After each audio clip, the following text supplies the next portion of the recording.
Hey folks, welcome to these special Sunday stream for Spider-Man.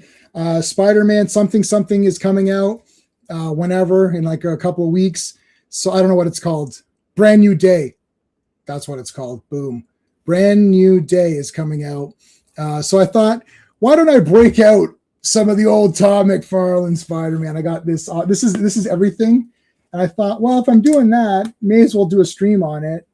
So I read Torment 3 or 4 times. You can easily read it 3 or 4 times very easily. It's not a lot to read there, but you can definitely look at it a long time. So I thought, why not do a Spider-Man stream? And maybe we'll do a few more Spider-Man streams. We can cover all of these ones leading up to Brand New Day, and then when that comes out, we'll do probably a stream to talk about that. So anyways, thanks for joining me. I appreciate it. We got my panel ready.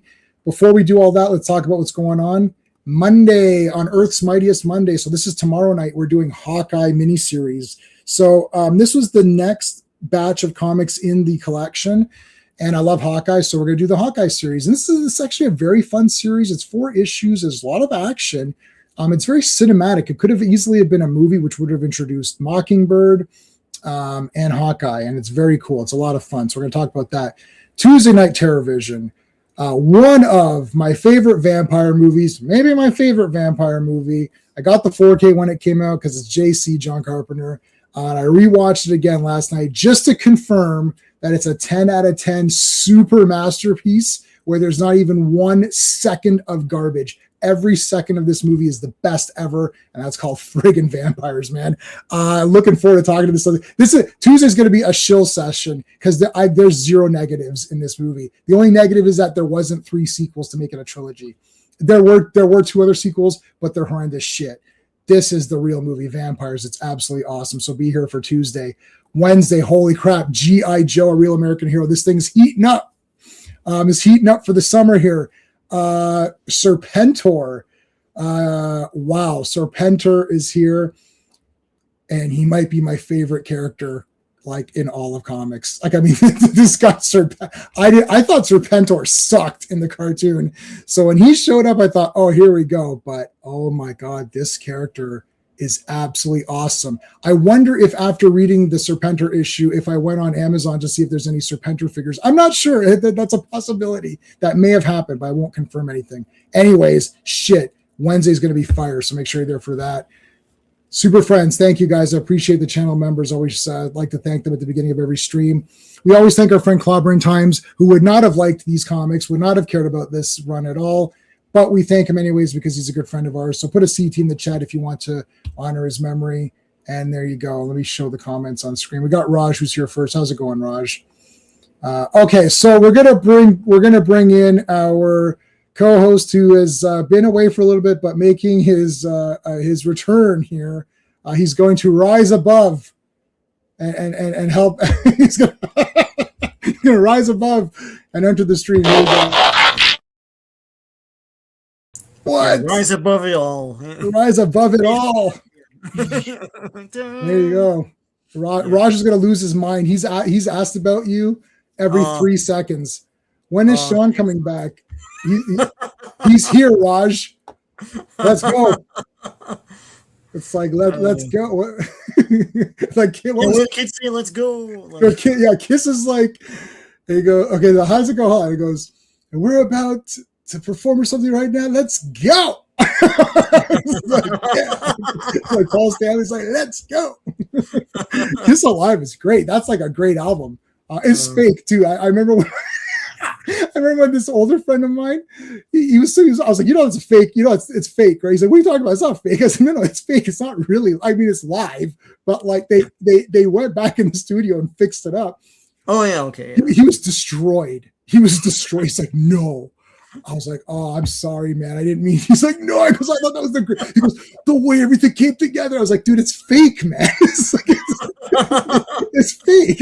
More examples we see every other concert record. It's like, yeah, like no live album is that perfect. It's like crazy perfect. Like it's absolutely crazy. There you go. There's my he's back. Yeah, he's back. Yeah. All right, we'll say hi to everybody in just a sec. I got a couple more guys to bring in. We've got our buddy. Let's bring in our sometime co-host. He comes in and out. Steve. Hey guys. Brought you in because it's Spider-Man. I know you've read. I don't know if you've read these, but I know you were reading volume 1. You didn't. I thought so. That's why I brought you in, because you were reading. You recently were reading volume 1. So I wanted you to go from volume 1 to this. Yeah. Almost in real time, the way it almost would have happened. So that's why I brought you on here. So and if you like these, we can do all of them. Let me bring in our buddy Steve from Comics Asylum. You ever play roulette? Always bet on black. Gents, what's up? Hey, how's it going? Sean, welcome back. You've been missed. Yep. Can I just say, yeah, go ahead. texted me. He's like, you want to do a stream about Todd McFarlane's Spider-Man, the first 5 comics? He says it's going to be Torment, and he put Torment all in caps. Yeah. I didn't know Torment was the name of the comic, so I'm like, why is he saying the stream's going to be Torment? Yeah, it's called Torment. Yeah, And it was all in caps, so I'm like, oh my god, it's gonna be tormented. Yeah, Tavia, what's going on, dude? Our friend DJ, who's asked about Sean every day. Obviously, in the main event. The main event. Oh my god, the main event. not the curtain jerker. CM Punk or whatever. Who's the? I guess is it Cody? I like Cody Rhodes. I know people are. I think CM Punk is. I'll squat in the middle of the ring and complain about things. What do you want to talk about? Yeah, what do you want to talk about? Fatal J. Torment was one of the main reasons comics collapsed in the 90s. Stop. No way. This is like the 3rd highest selling comic of all time. Especially by me. Sean, we've been for a while. Yeah, we said that. Hey, our classic comics is here. Kiss Alive. Yeah, is awesome. See, I told you. This Spidey run is overrated. Classic Comics has decided to never be shown his face on this stream again. I don't know why. What happened? You guys know? You know I love Todd McFarlane, right? So, gifted 5 memberships. Oh, wow. Gosh, thanks, bro. Thanks, buddy. Thank you, man. Where's my? So I don't have any Spider-Man. I don't have any Spider-Man things here. How about I'll give you a Superman salute for that. Thanks, man. I appreciate that. And I know you like your ScarJo winking or yeah. And then which one haven't we used for a while? Oh yeah, we haven't used. Oh no, okay. I'll give you this one. I know you like this one, Raj. That's one of your favorites. I wonder why. And I cannot show Under the Skin or whatever, but you can watch it on your own. That's a weird movie, but just skip through all the. There's as much nudity as there's of her. There's also a man who's nude, and you don't want to see that, so you can skip by it.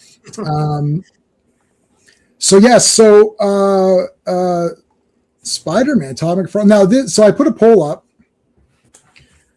So the poll is Todd's Spider-Man series is amazing, best ever, spectacular, very good, web of mid, I put web of mid, and adjectiveless, which people call this adjectiveless. I just call it, or you can call it Spider-Man. I don't want to say a word that's longer. And is adjective is that a real word? Adjectiveless? Well, they made it up because of Amazing. So it's funny. Amazing Spider-Man was always called Spider-Man when they had the editorial notes, like asterisk Spider-Man 7 or whatever, right? Yeah. They didn't think that there was an Amazing there. Okay, yeah.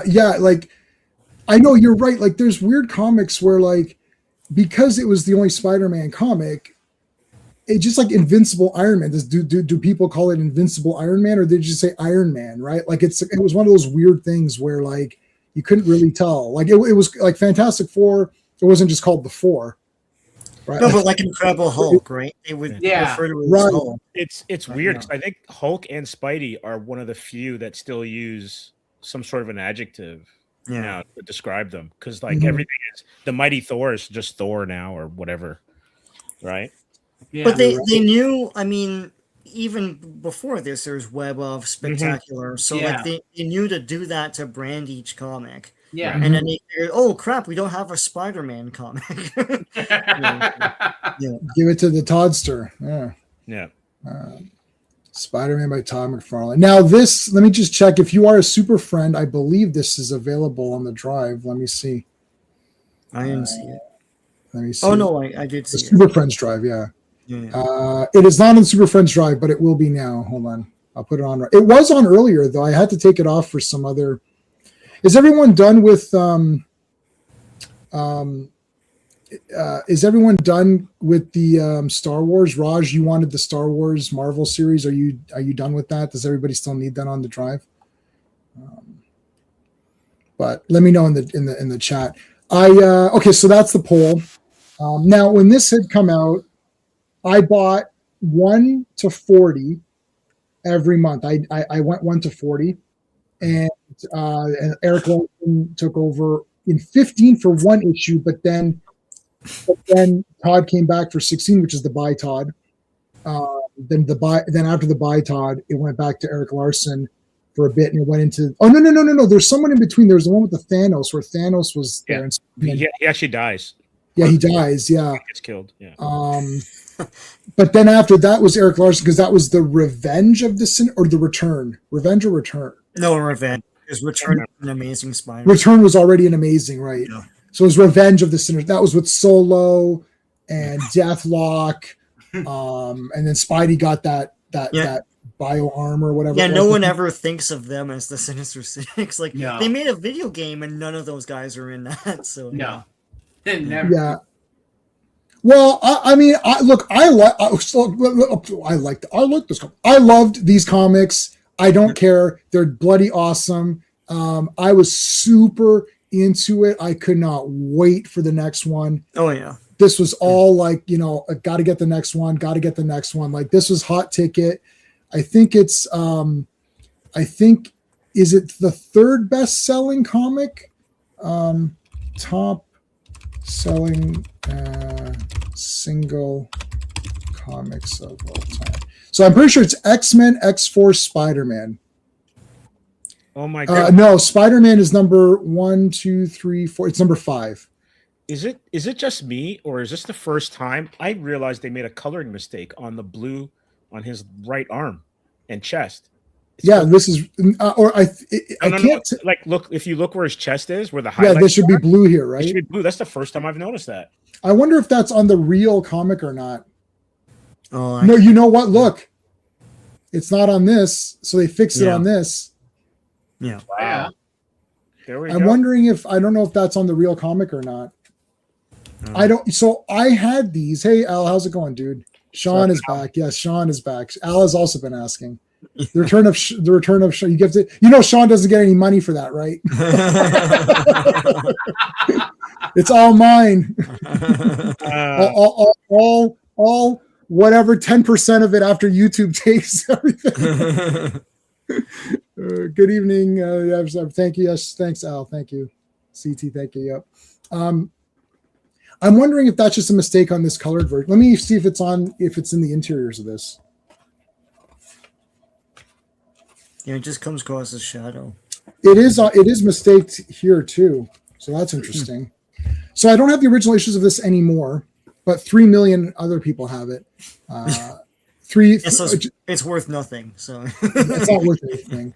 So so just so everyone knows, it is X-Men number 1, X-Force number 1, Adventures of Superman 500. This is the return of Superman. And then it's Superman 75, which is the death of Superman. And then it's Spider-Man number 1, which is this Todd McFarlane one, and then Spawn. So Todd's got two of them. So the return of Superman outgrossed the death of Superman? According to the all-powerful AI. AI doesn't know what the hell it's talking about. So according to the all-powerful Hal 9000. Torment, part 1 of 5. So I had this cover. I always wanted the Silver Web one. And I did have the gold version, which was that the second printing? Second printing, yeah. So I got the gold one as well. So I had this one and the gold one. I thought I still had these, but I had sold them. Look, this to me this was the first time that I was able to get Spider-Man comics with my money that I had, that I could continuously pick up and not miss an issue. Literally prior to this, I could, I had like, I had 290 something, and then, and then I had like 300 something, and I could never get them in order. Yeah. Like, I ended up having more spectacular Spider-Man issues because for some reason I think the consciousness at the time was like, oh, that one's not as good. So for some reason I was able to get more consistent issues of Spectacular Spider-Man than I was Amazing Spider-Man. Sean, what are your memories of that going back?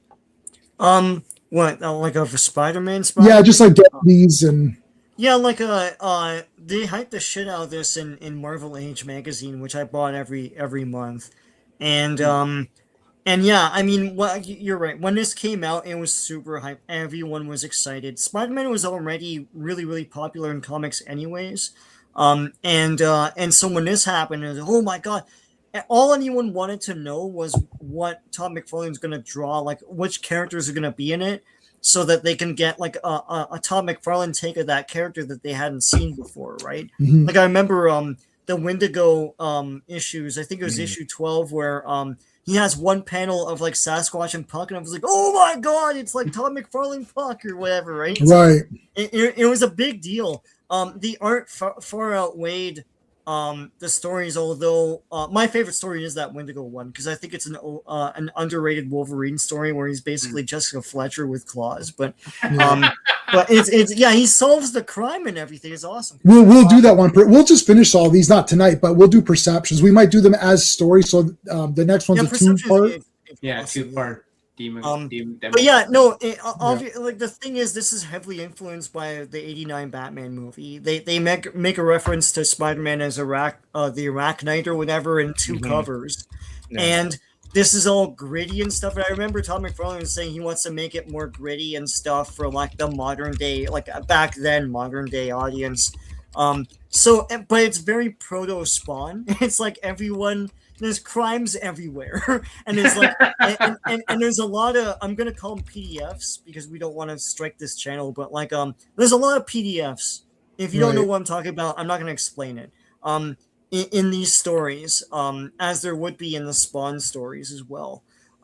So yeah, I mean, and it looked like next level, like, oh my god, like this is, when you're 12, you want to see like the big gritty Spider-Man, right? Like he's still Spider-Man. Right. But it's great. The only, like, I mean, I'll say this, like, I love all these. But even as a kid, I was like, the ending was sort of weak to me because it was like 5 issues, and it's just everything just sort of wraps itself up, and Spider-Man doesn't even know who Calypso is. And I don't. It's a Superboy ending. And I don't know. I don't know if I at some point I knew that Calypso was Kraven's girlfriend. I didn't know why Spider-Man didn't. I don't know if there's overlapping memories there. And the other thing I'll say too is like this and a lot of the stories of the time by Michelini and other writers lends to the argument that MJ sucks, because like that she clubs twice in this. Like she goes to club twice.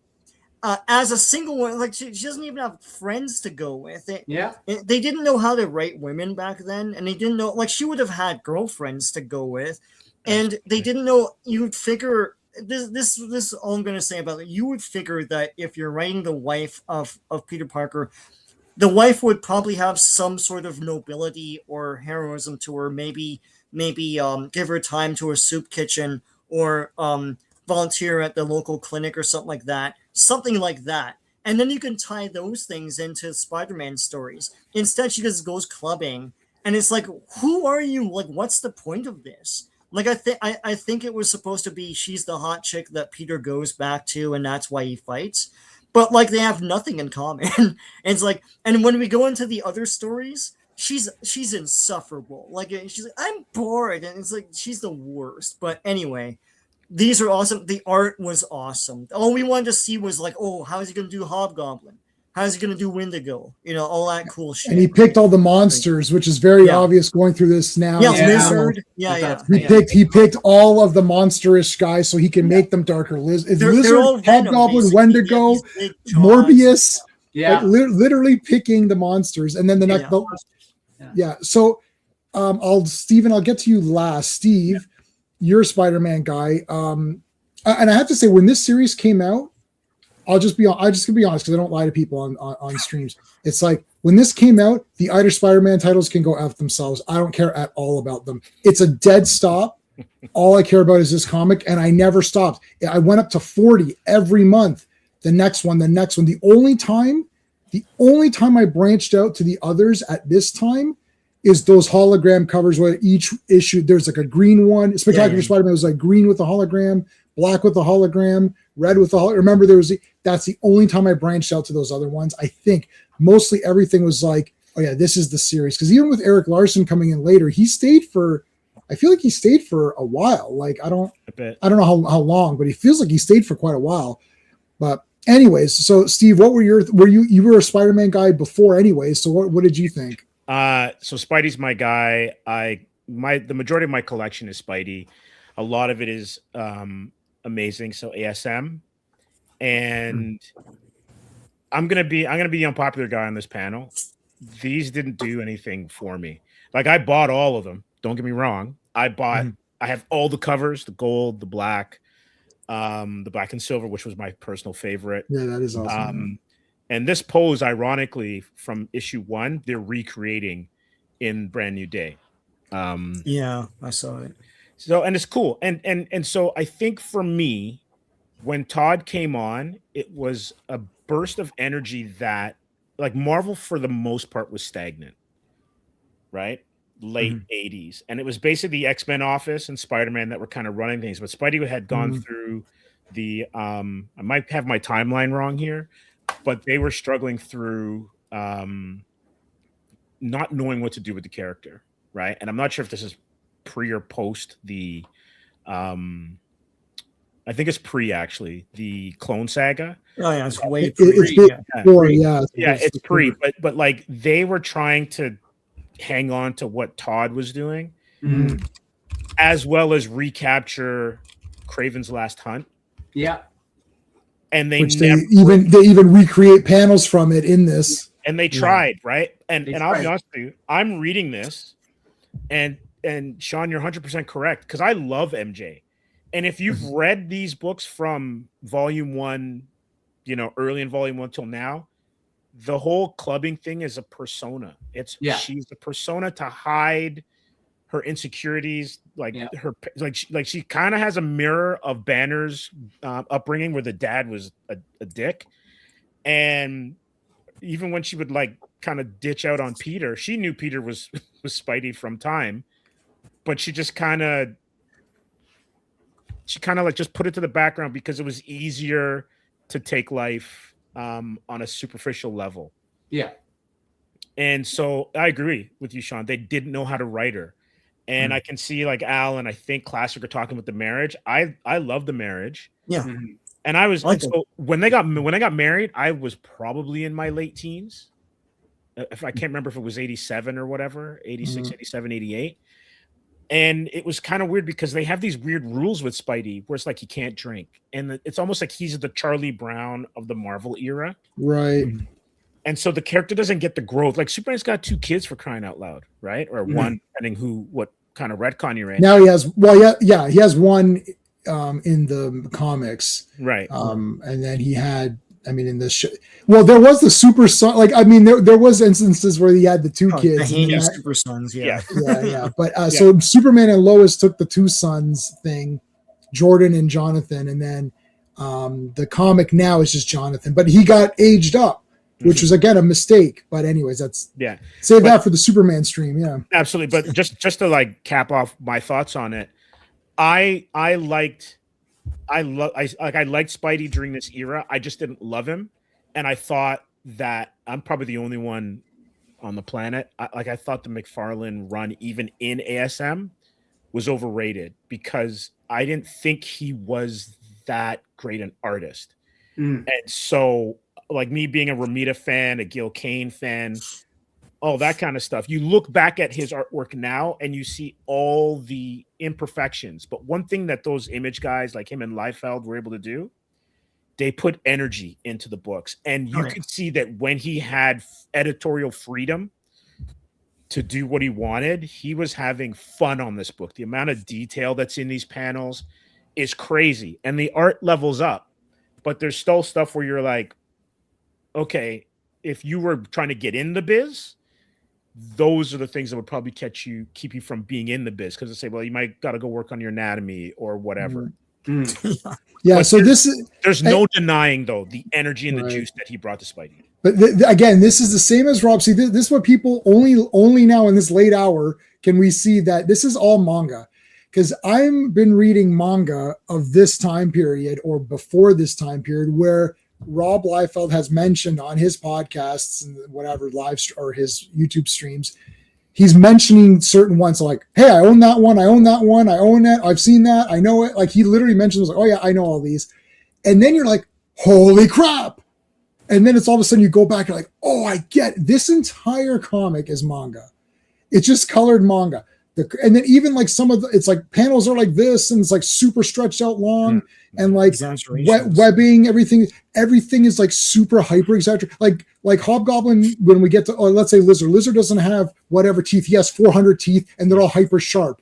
Like he wouldn't be able to function, right? Like, but it doesn't matter because he's scary monster. It's like fingers are like, it's not just like a clawed hand. It's like this, right? Like it's like, and this is all this kind of manga that they're doing. It's like Fist of the North Star. Guys are getting destroyed. Like it's like massive panels of guys. Like, and like there's like 75 speed lines. Like it's one speed line per kilometer per hour is how fast the guy's running. Right. It's like, oh, okay, this is how fast he's running. There's this many. You're like, okay. Right. So it's the webbing. Todd McFarlane makes fun of it. I think in this story, I read the first two and I started reading Perceptions already.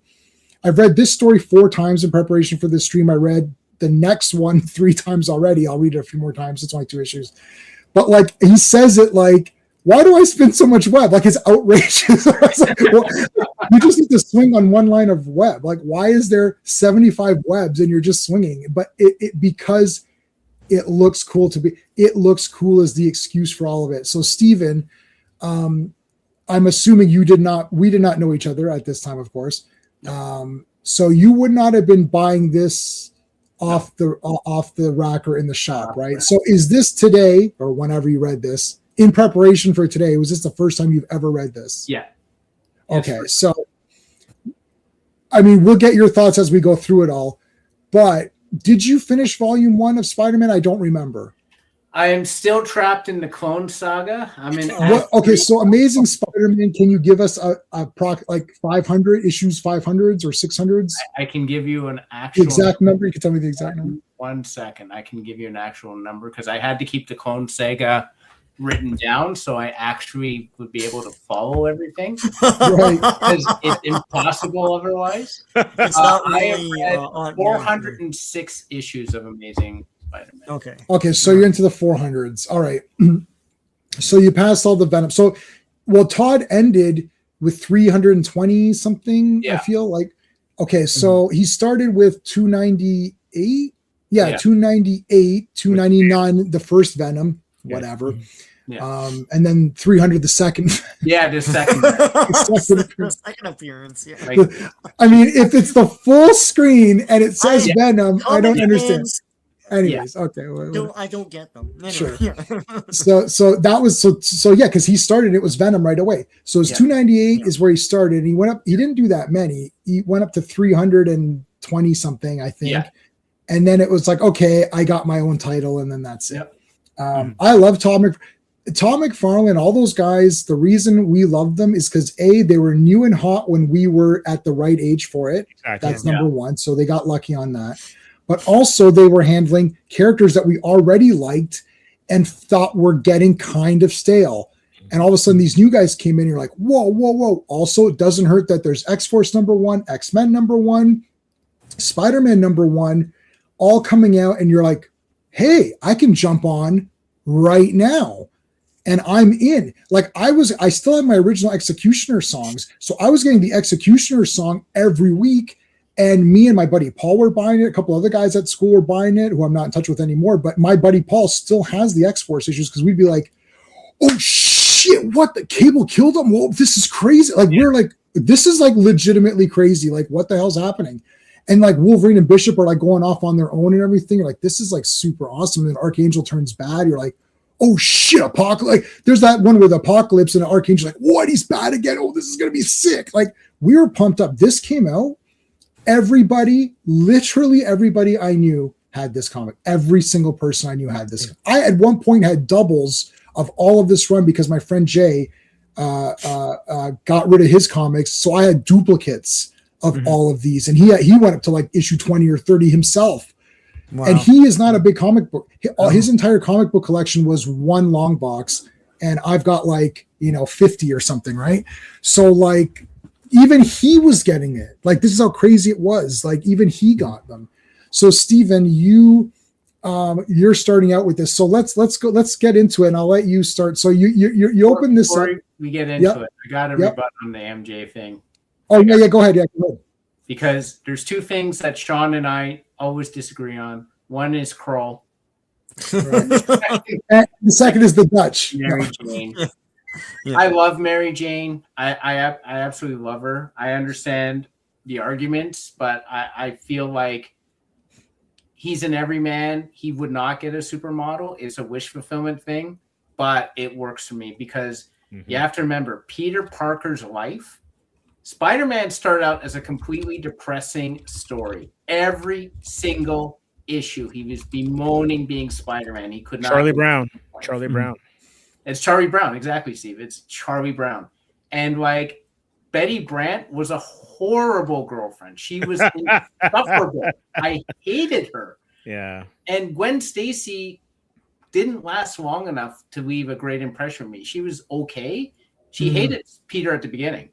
And then she got in with him, but then she was dead. She was dead by she jumped off the thing and killed herself. What an idiot. Yeah, she basically, she was gone. Stephen, Liz wasn't great either. When you look at Liz Allen. No. She was like, I didn't even remember her, Steve. I was like, Liz Allen. Oh yeah, Liz Allen. Yeah, Gloria Grant, anyone? Gloria Grant, like side pieces. Yeah, no. Yeah. But MJ was the constant, and she made the biggest impression when she, her first panel, admitted Tiger, you hit the jackpot, and she was teased before she came in. I love Mary Jane. I think she's a perfect, I could not imagine someone being married to Spider-Man where he's constantly just throwing himself out into danger in that, and how you would live with that. I'm okay. I'm okay with the fantasy thing, to be honest with you, because I don't see why he couldn't get a supermodel. I think it's nice, especially she didn't start out as a supermodel. She became a supermodel. Yeah, right? She knew him as a kid. She knew him as a kid, exactly. Yeah, I don't mind him being with a supermodel. That's not my point. My point is they have nothing in common, and they didn't really write her very well for that. And it's like even their conversations are shit. It's like it's the opposite. It's the opposite to Tractol, and I buy it. I buy it because I want to buy it. I will tell you, I want to buy it. I want to buy. Yeah, I know you want to buy it. Yeah. After this series of mediocre relationships, has something that lasts. This is why I'm completely against Brand New Day. I'm completely against anything that erases MJ from the timeline. It's not, to me, again, Marvel likes to punish its heroes. And Spider-Man has always been a punching bag for the writers of Marvel. Well, now they're trying. Marvel's doing their best to make it equal. They're punishing their heroes and they're punishing their readers. So they're making it all equal now. Everyone's getting punished, and they're just calling it the Punisher. And every comic is the Punisher. Yeah. And now we're the Punished. Burbank as a result. So anyway, yeah. I'm sending you like, to the black hole. What's around to find out, man? It's like no one's going to commute. We just talked about that. It's like who's going to commute their asshole? They're like, I'm not going to do that. They want to drop people. All right. So the city, New York, right away, we got these long these bookmark panels. It's like, I can cut these out and make it a bookmark. All these people are crowded. Look at this some of the really dopey faces. But Yeah. I mean, you turn this page as a kid, you're like, yeah, and look at how many like this is like follow the. Okay, so let's say you start here. Where does it go? Like you'd have to like. Yeah, where is start and where is- end? Like, The Look one how thing much there is. that's about his webbing is the tied cable look. I never really got into that. Yeah, that's the spaghetti they call it. So The it's not Todd McFarlane did not create this, although he's credited with creating it. But he does himself, when asked, say, "I did not create this." He says he took it. He popularized it. Yeah, he popularized it. The spaghetti webbing or whatever. But yeah, he does not say that he created it. So No. Torment issue 1. All right, so we start off with Spider-Man saving someone. no, very Spawn-like here. This is all Sean. I'm reading this. I was like, oh man, this spawns. I mean, Spider. This is why. Look. I've got everyone wore their shirts, but no one beats this. This is because this is multiple layers of cool. Because this is the Spider-Man 300. Amazing 300 picture, but with Spawn on it. So I was like, oh. And then I saw this shirt. I was like, I know what that is. I get that. I see what you did there. So I was like, I'm buying that one. Yeah. So I was very happy. I was like, I don't have a good Spider-Man shirt, but I was like, I know what I can wear that'll be perfect for this, and I'll wear this for all of these. You think Zendaya is insanely cute? Yes, you've said that. She seems really nice. Well, we can't tell if she's nice or not because she doesn't post anything on social media, which is a good thing because you get involved in fighting people. So that's a good thing. Might not look or act nerdy enough. Garfield wasn't nerdy enough either, really.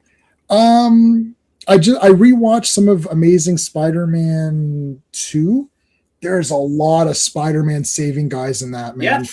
And all of it is cool. Yeah. Every time Spider-Man does anything in Amazing Spider-Man Part 2, it's awesome. He's saving. You know what was really neat?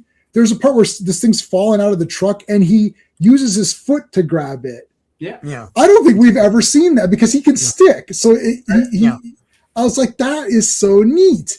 They put a lot of creativity in that. And then someone's like, what about villains? And it was like, oh yeah, I forgot about the villains. Just throw in a few guys. And then they're all shit. They gave him a new theme too, and it couldn't stick it's because they didn't continue it. So. Probably the best Spider-Man theme. It's probably the best one. It is the best Spider-Man theme, but the problem is the villains in that movie were so horrendous garbage that you're like, I can't. This is just terrible. They're all terrible. All of them are terrible. Yeah. Okay, so he's gonna kill this woman. Oh yeah, there's Spider-Man. Yeah, look at that. Yeah, coming in ominously with it's all ominous. Yeah, it's cool. Batman. Suck on this. Now I'm on several groups, of course, and there's a lot of this weird blocky things, and it's in the digital version. It's also in the actual collection. I don't know if it's the original issues. I don't have the original issues anymore, so I might have to rebuy them. There's only 15, 1 to 14, and number 16, and they're not worth anything. So maybe I'll grab them. But there's a great fight here. This is an iconic look with the eyes, like that. Those really big eyes. Yep. Crushes the gun, which is cool. Shoots the web, and he webbed the crap out of this guy. And you never see what happened to the victim. It's like she's just gone now. Well, he walks her home. He's walking her home there. You know what? Yeah, okay. There she is. Yeah, he's walking her home. And then after that, it's just like, you're like, okay, what happened? I guess he just walked her home, and that was good. He actually now we got that the webbing would taste terrible if it was in your mouth. Yeah, he says that, which is neat. See, they're thinking about it, but all of this is all manga. Look, it's like one panel, then broken up panel, then like this huge thing. Sort of dead space here. Dead space. Well, this isn't dead space. It's like it'd be here. There's a little bit here. But again, it's like this clicking and the doom, doom, doom, like that sort of that thumping that we got into. This is all like kind of like manga style aesthetics or whatever. Like you could see what he was reading and he thought, what he thought about. Spaghetti threading, barbed wire does look cool, but then it's fire rolls around. So just different directions. Yeah, it's anime. Yeah, it's very weird. A little Frank Miller-ish. Yeah. Chunky faces. Yeah, that's true. Problem with ASM2 is that they put the cart before the horse again, trying to slip. Yes, 100% classic. You're right on that. 100%. 100%. Too many. Just use Electro. That's it. Why is there like 100 guys? Like Rhino in the very beginning, before he's Rhino, okay, fine, you have him just there. And then, but then just do Electro. Why is there these other guys in it? It's so stupid. Okay. Rise, Doom. Doom. It's Doctor Doom. It's like, is it Doctor Doom in this issue? That's straight out of Thor, Simonson's Thor, when Surtur's forging his sword again. Oh yeah, yeah, because that goes on for like issues before he shows up, and you know what's going on. Okay. So she rides Calypso. Well, you don't know that yet, right? So they never name her. Mm-hmm. In this. They don't. No. I've read it like 3 or 4, I think 4 times for the stream, and they never mention her name because I was like, did they not mention her name? The only reason I knew who she is because I had the Marvel card. Yeah, maybe that's how I knew. I don't. And the Marvel card was that picture of her, like. Yeah. Yes. Yeah. I remember that. Right. Todd McFarlane likes his sharp teeth. Mm-hmm. Well, everyone is Venom under. Yep. Yeah. I just looked at the card. Basically Venom. Everyone. Yeah, the card is this, and I had the card. It's from Series 3, Calypso. Yeah. See, Lizard. But look, Lizard. I always thought Lizard was he's cool. He's a lizard, but he is he looks scary and awesome here. So and Hobgoblin. Next, whenever we do this again, if you guys want to even do it, when you're free, we can even do it next that week. guy's a piece of crap, man. In that 2-parter. Isn't he Hobgoblin though? Isn't he Demo Goblin? Which one is he? No. It's Jason. Awesome. It's Jason. Whatever. It's Jason. Yeah. Because his face is a real goblin face. It's a real demon face. Yeah, he tries to make that kid into one. He tries to make the kid into one. That's awesome. I thought it was Demo Goblin for sure because Demo Goblin. When I was reading Maximum Carnage, he talked of he was very religious and stuff. Yeah. And this is how this was. So I'm like, he's Demo Goblin to me. Mm-hmm. The Doomsday thing. They should go to that's it. Jason. It's a completely mashed up character arc for Hobgoblin. Hey Bjorn, I love your Chucky thing. Yeah, so Todd McFarlane, best artist, but not a great writer. Yeah, that's why But the reason why Todd McFarlane is great when he's doing his own thing is because he's doing his own thing and he's simplifying it. Yeah. This is all very simple. This is like, again, it's 5 chapters of a manga, which is like very fast. Manga usually has large stories, but the individual chapters are very fast and it's more like focused on action, right? Like One Piece. If you read One Piece, that's a popular one. But if you go back and read any of these other ones, it's like, it depends on who you're reading because it's different guys, but like some of them are really long. But each chapter, like One Piece can be shortened because it's a lot of it's just like one chapter might just be a fight and you're like, nothing happened, So the writing is spread out over a longer period of time. Like if you've watched the live action television of One Piece, they're condensing these stories. So obvious, and they're not really losing anything. You're not really, it's just like, okay, they fought, right? There's Sean's favorite character, MJ. I like how he makes fun of the villains here. Yeah. It's like, oh, these villains are dumb, right? Yeah, it's like I fought Thanos. It's like, I like Mary Jane. She looks pretty here. I like his, Peter looks cool. The aesthetic is very pleasing. Got the green eyes. Got the big 80s hair. Yeah.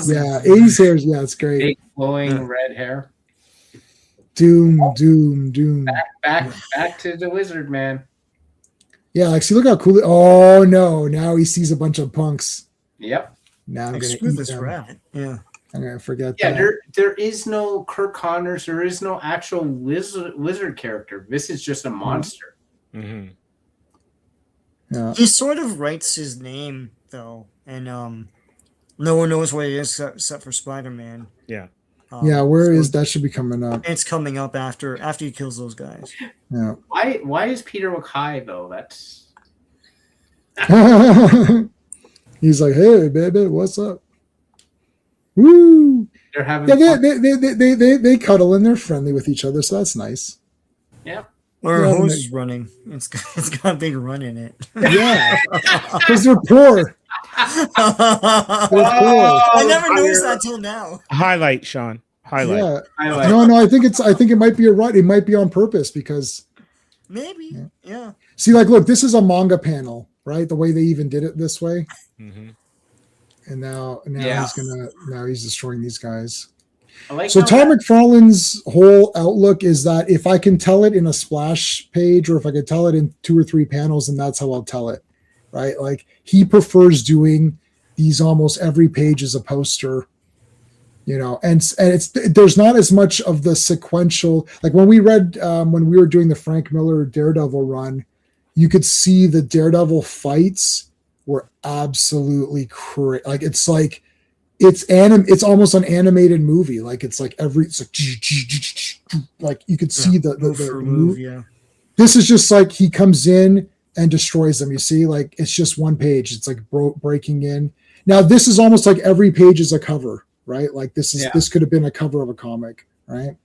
I like how like when someone's panicking, their face elongates in his in his stories. Like it almost becomes like a caricature. Mm-hmm. He's got tats. That was the aesthetic that they were going for in a lot of these 90s books, were instead of like just the grids, like Watchmen or whatever, it was about breaking panels and then having one image that basically the page was centered around as like a money shot. Every page has to have a money shot kind of thing. Yeah. Todd said that. I saw him say that. He's like, the example he gave was cars driving around a mountain edge. It's driving, then it's going to go off a cliff. So he goes, what I would show is the car way in front of you, and then you could see the lines, and it went off the cliff, and there's the cliff there, and you'll see the lines going that it was going around, and it came towards you. So it's like the focus is the car crashing towards you, and the lines, and then it just says the car sped around the mountain and went off the edge or whatever and crashed. So it's like that's one thing as opposed to showing car driving again, speed lines, and then guy maybe like this with the wheel and right. So it's just like what you're saying, Steve. It's one image. I've heard him say that on YouTube, explaining the way the things are, and like again, that is like manga. It's like if you read Fist of the North Star, there's a lot of fighting in that, but it's more like punch, and then it's like the guy's destroyed, or like one chop and the guy's like chopped in half, and you're like, there isn't a lot of like boom, bang, boom, block, punch, like that's not really there. Steve's been reading Fist of the North Star as well, I think, right? Off and on, you've been on it, right? So again, here, like, look, 2, 3 panels on this one. So Lizard, just scaring them and then smashing the guy, and then going after the other guy with his hands. It's just like, oh.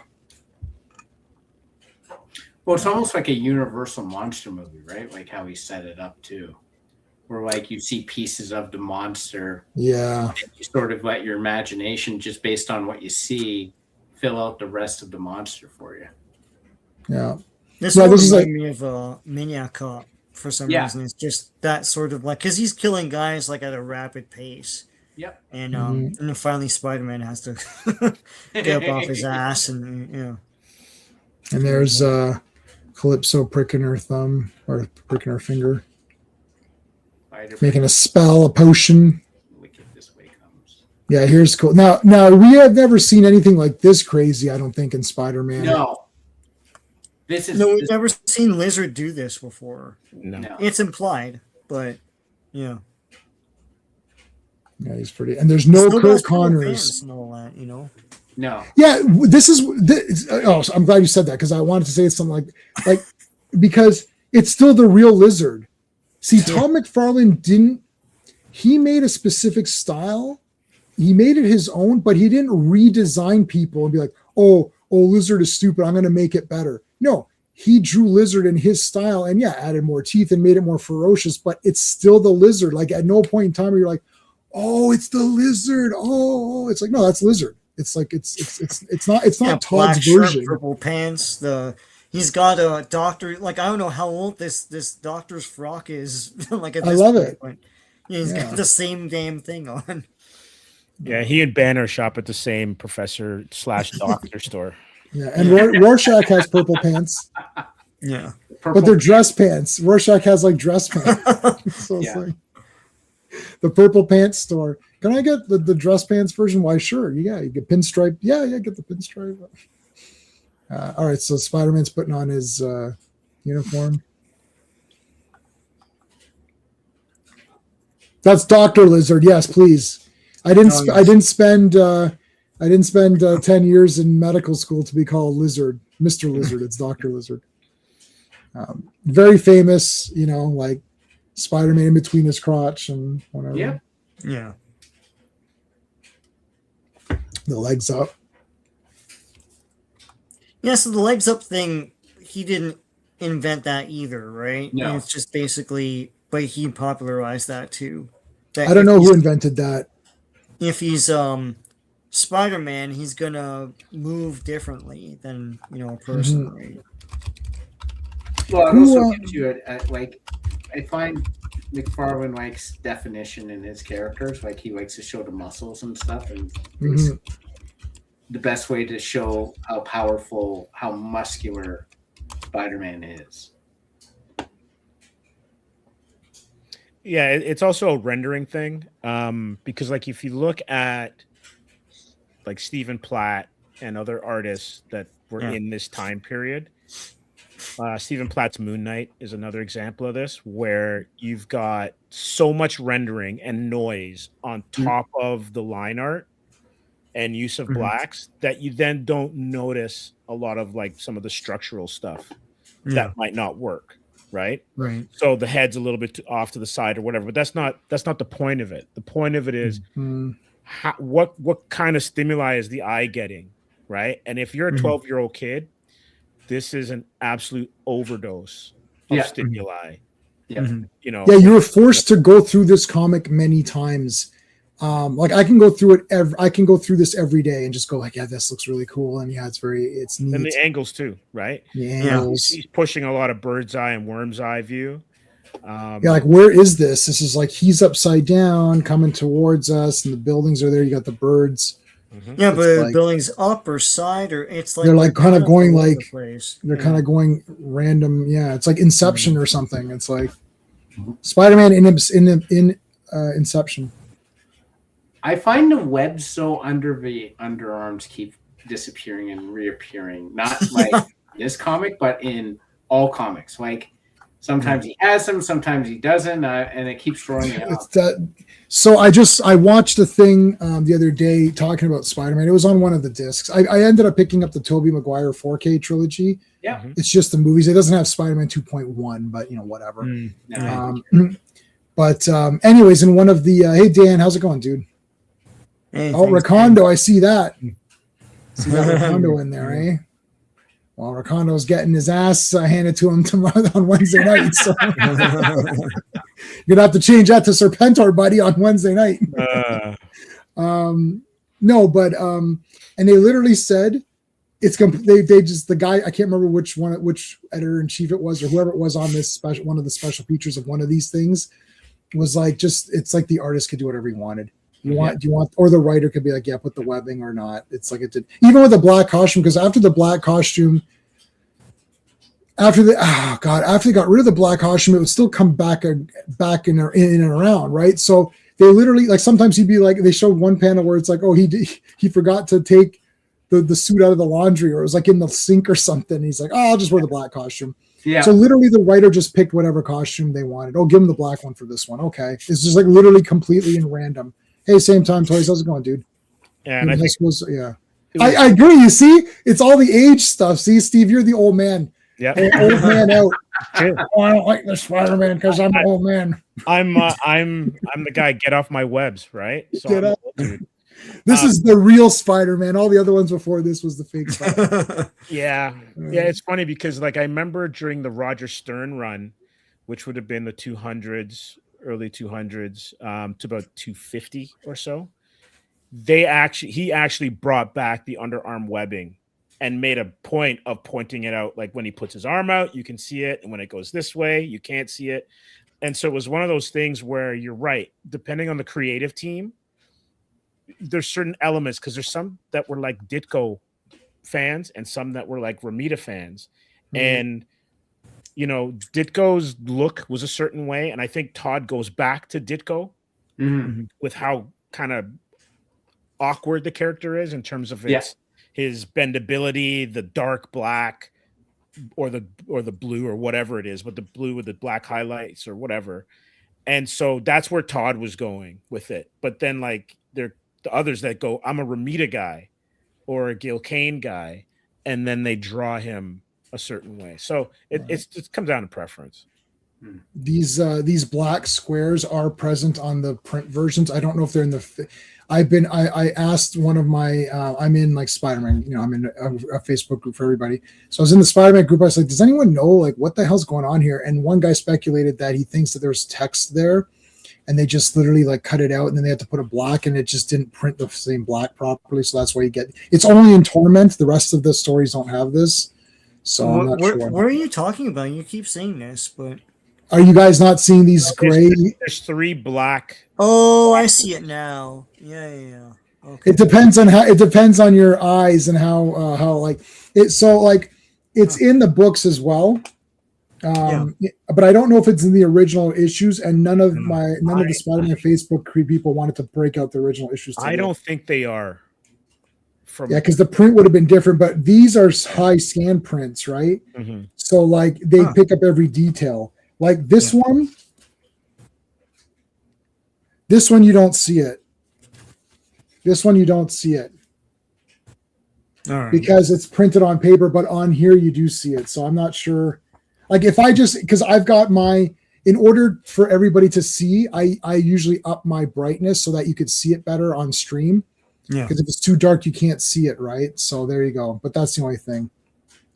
Those are one first song, right? We're amazing. So yeah, here we go. Doom. And now that'll be the face-off for next issue. Oh yeah, we didn't do credits. It's written by Todd. Inked and drawn by Yeah, and he did colored some of them. He did. He colored. I think the third 3 to 5. I think he colored, and you can tell. So Bob Sharon is the colorist. And Jim Salicrup is the editor. Is the editor and the editor-in-chief is Rick Tom Parker is the librarian. Falco was, I think, EIC at that point. Oh, okay. Yeah. Oh man, I remember getting this one. Oh, so cool. Yeah, DeFalco. Yeah. All right. So again, you got these two guys talking about very pervy things. It's like you're like, very Spawn again. You know. Yeah. It's just a Spawn comic. No, this is before Spawn, but it feels like a Spawn comic, but it was before Spawn. Oh, okay. Because it does remind me of Spawn. Okay, it's before Spawn. What is a Spawn? Yeah, no. No, what is an X-Force? I know what is an X-Force. Yeah. It reminds me of Bug. Trading Places and the 2 old guys in the Muppets.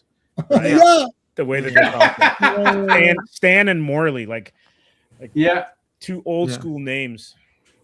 But you know what was great about Todd McFarlane is that these faces are very distinct. I remember these faces like years and decades later. I opened this, I was like, oh, I remember these guys. Yeah. Because that Spider-Man movie's coming out. So now is the time. You go online, go to Amazon, all these things are on discount, right? Soon as the tickets went on sale for Spider-Man, I was like, all right, let's go on Amazon. Let's check out that cart. I was like, oh, this isn't the cart. Oh, this went down, but pick that up, right? It's like that's all I do is like just like wait for these movies to come out. So like once Avengers Doomsday comes out, all that stuff will go on sale. So just wait. So they're dead. These guys are DED dead. More cutesy. You thought it was blood, but it was like, you know, it's. But these are movie transitions, right? And yes, the beauty of the storytelling. Yeah, it's a movie. Yeah. Right. Bob Barker and Dr. Phil. Yeah. Cool. Yeah. 2 more dead. Wait a minute, that's not good. See, even Mary Jane can do she can do the Spider-Man pose. Do the Spider-Man. Do the Spider-Man. What is going on? Oh my God. Hold on a second. Do you see the Easter egg in there? You're not going to get this, J-Man. But any Canadians who are in the Gretzky retires? Yeah. Yeah. Liefeld to ink. Why? That's funny. Oh, these are great. No, I never noticed that. And I read this 4 times. I read it 4 times. That is awesome. Gretzky retires. That is great. Did he retire then? Nope. No. Like a decade No, he later. didn't retire until like 98 or something. When, Yeah, when did he it's go about- to the Kings? Yeah, it's about a 80, decade later. 88, 89, and then he 88. left, Okay. Yeah. he Oh, left and went to St. Louis after. Yeah. all right. And then, Putting on the, I like this, like really getting that mask on there. It's like, Yeah. like, Gotta pull it right on. His head So- got bigger. Here's a question. I know it's comics, but I love the fact that they're visors. And if you read some of the old stuff, Steven, you would have run across these if you read the annuals and stuff. yeah. They would say how his masks work, how his mask Yeah. works, and what the eye sockets are like Yeah. aviator glasses or Yeah. whatever. Yeah. But when he's pulling it on, they wrinkle as though it's cloth. I love Yeah. it. Yeah. It's Yeah. part of the mask. I noticed that. dude, like, that wouldn't happen. Yeah. I just recorded a video for Tales of Suspense 81 Uh-huh. where the Titanium Man 2 is now appearing, and Tony's gonna reveal his identity and that he does the Iron Man armor, because it's the whole, like, they're asking him to, it's the same as Iron Man Part 1 at the very end, or the beginning of Iron Man 2, where they're like, give us your technology to the government, and then he's like, no, I don't want to. So it's that storyline, and Iron Man's got the attaché case, and Love it. like it literally gets sucked in. It's like, how is it cloth? Like, it's like, how is that going in there? Anyways, it's just weird. And It's MJ has supposed to be man mesh cloth at one point or something, Mhm. right? hand. But then it puffs out and like makes shape. So Sure. Yeah. There's Calypso with a spider in her eye. It's time. It's Vader time. No. Oh, he's on the moon there, like Batman. Mhm. Yeah, it's Batman. Dropping in a spider, dropping in a lizard, Yep. mix it together, and you get this brew. Too much strange brew. Her neighbors though must just be pissed. Yeah. Yeah, Are the dooms like actual sound, or is it like in Spidey's mind? Or I think it's in his mind, but I'm not sure. No, that's her. That's her banging away on the drum. Yep. No, I thought it was in his mind. Like, See, it's so, that's unclear too. So yeah, I like that it's unclear, because I'm glad that you guys said that, because I think that makes it cool. It's like, is it a like, I feel like it's going to get big as soon as he starts to get closer, thinking he can hear it more, and it messes his spider sense up. Like, I feel like it's like, but yeah, if it's actually just small sounds too, that's cool. I always looked Dude. at it like it's the master. You know how he hears the drums? Yep, that's yes. Okay, yeah, Mhm. yes, that's good too. Yeah, that's right. So here he goes. Oh man, someone chair shot from behind. Crashes through. That's the only way you're going to hit him is by from behind. Yeah. What the hell is going on here?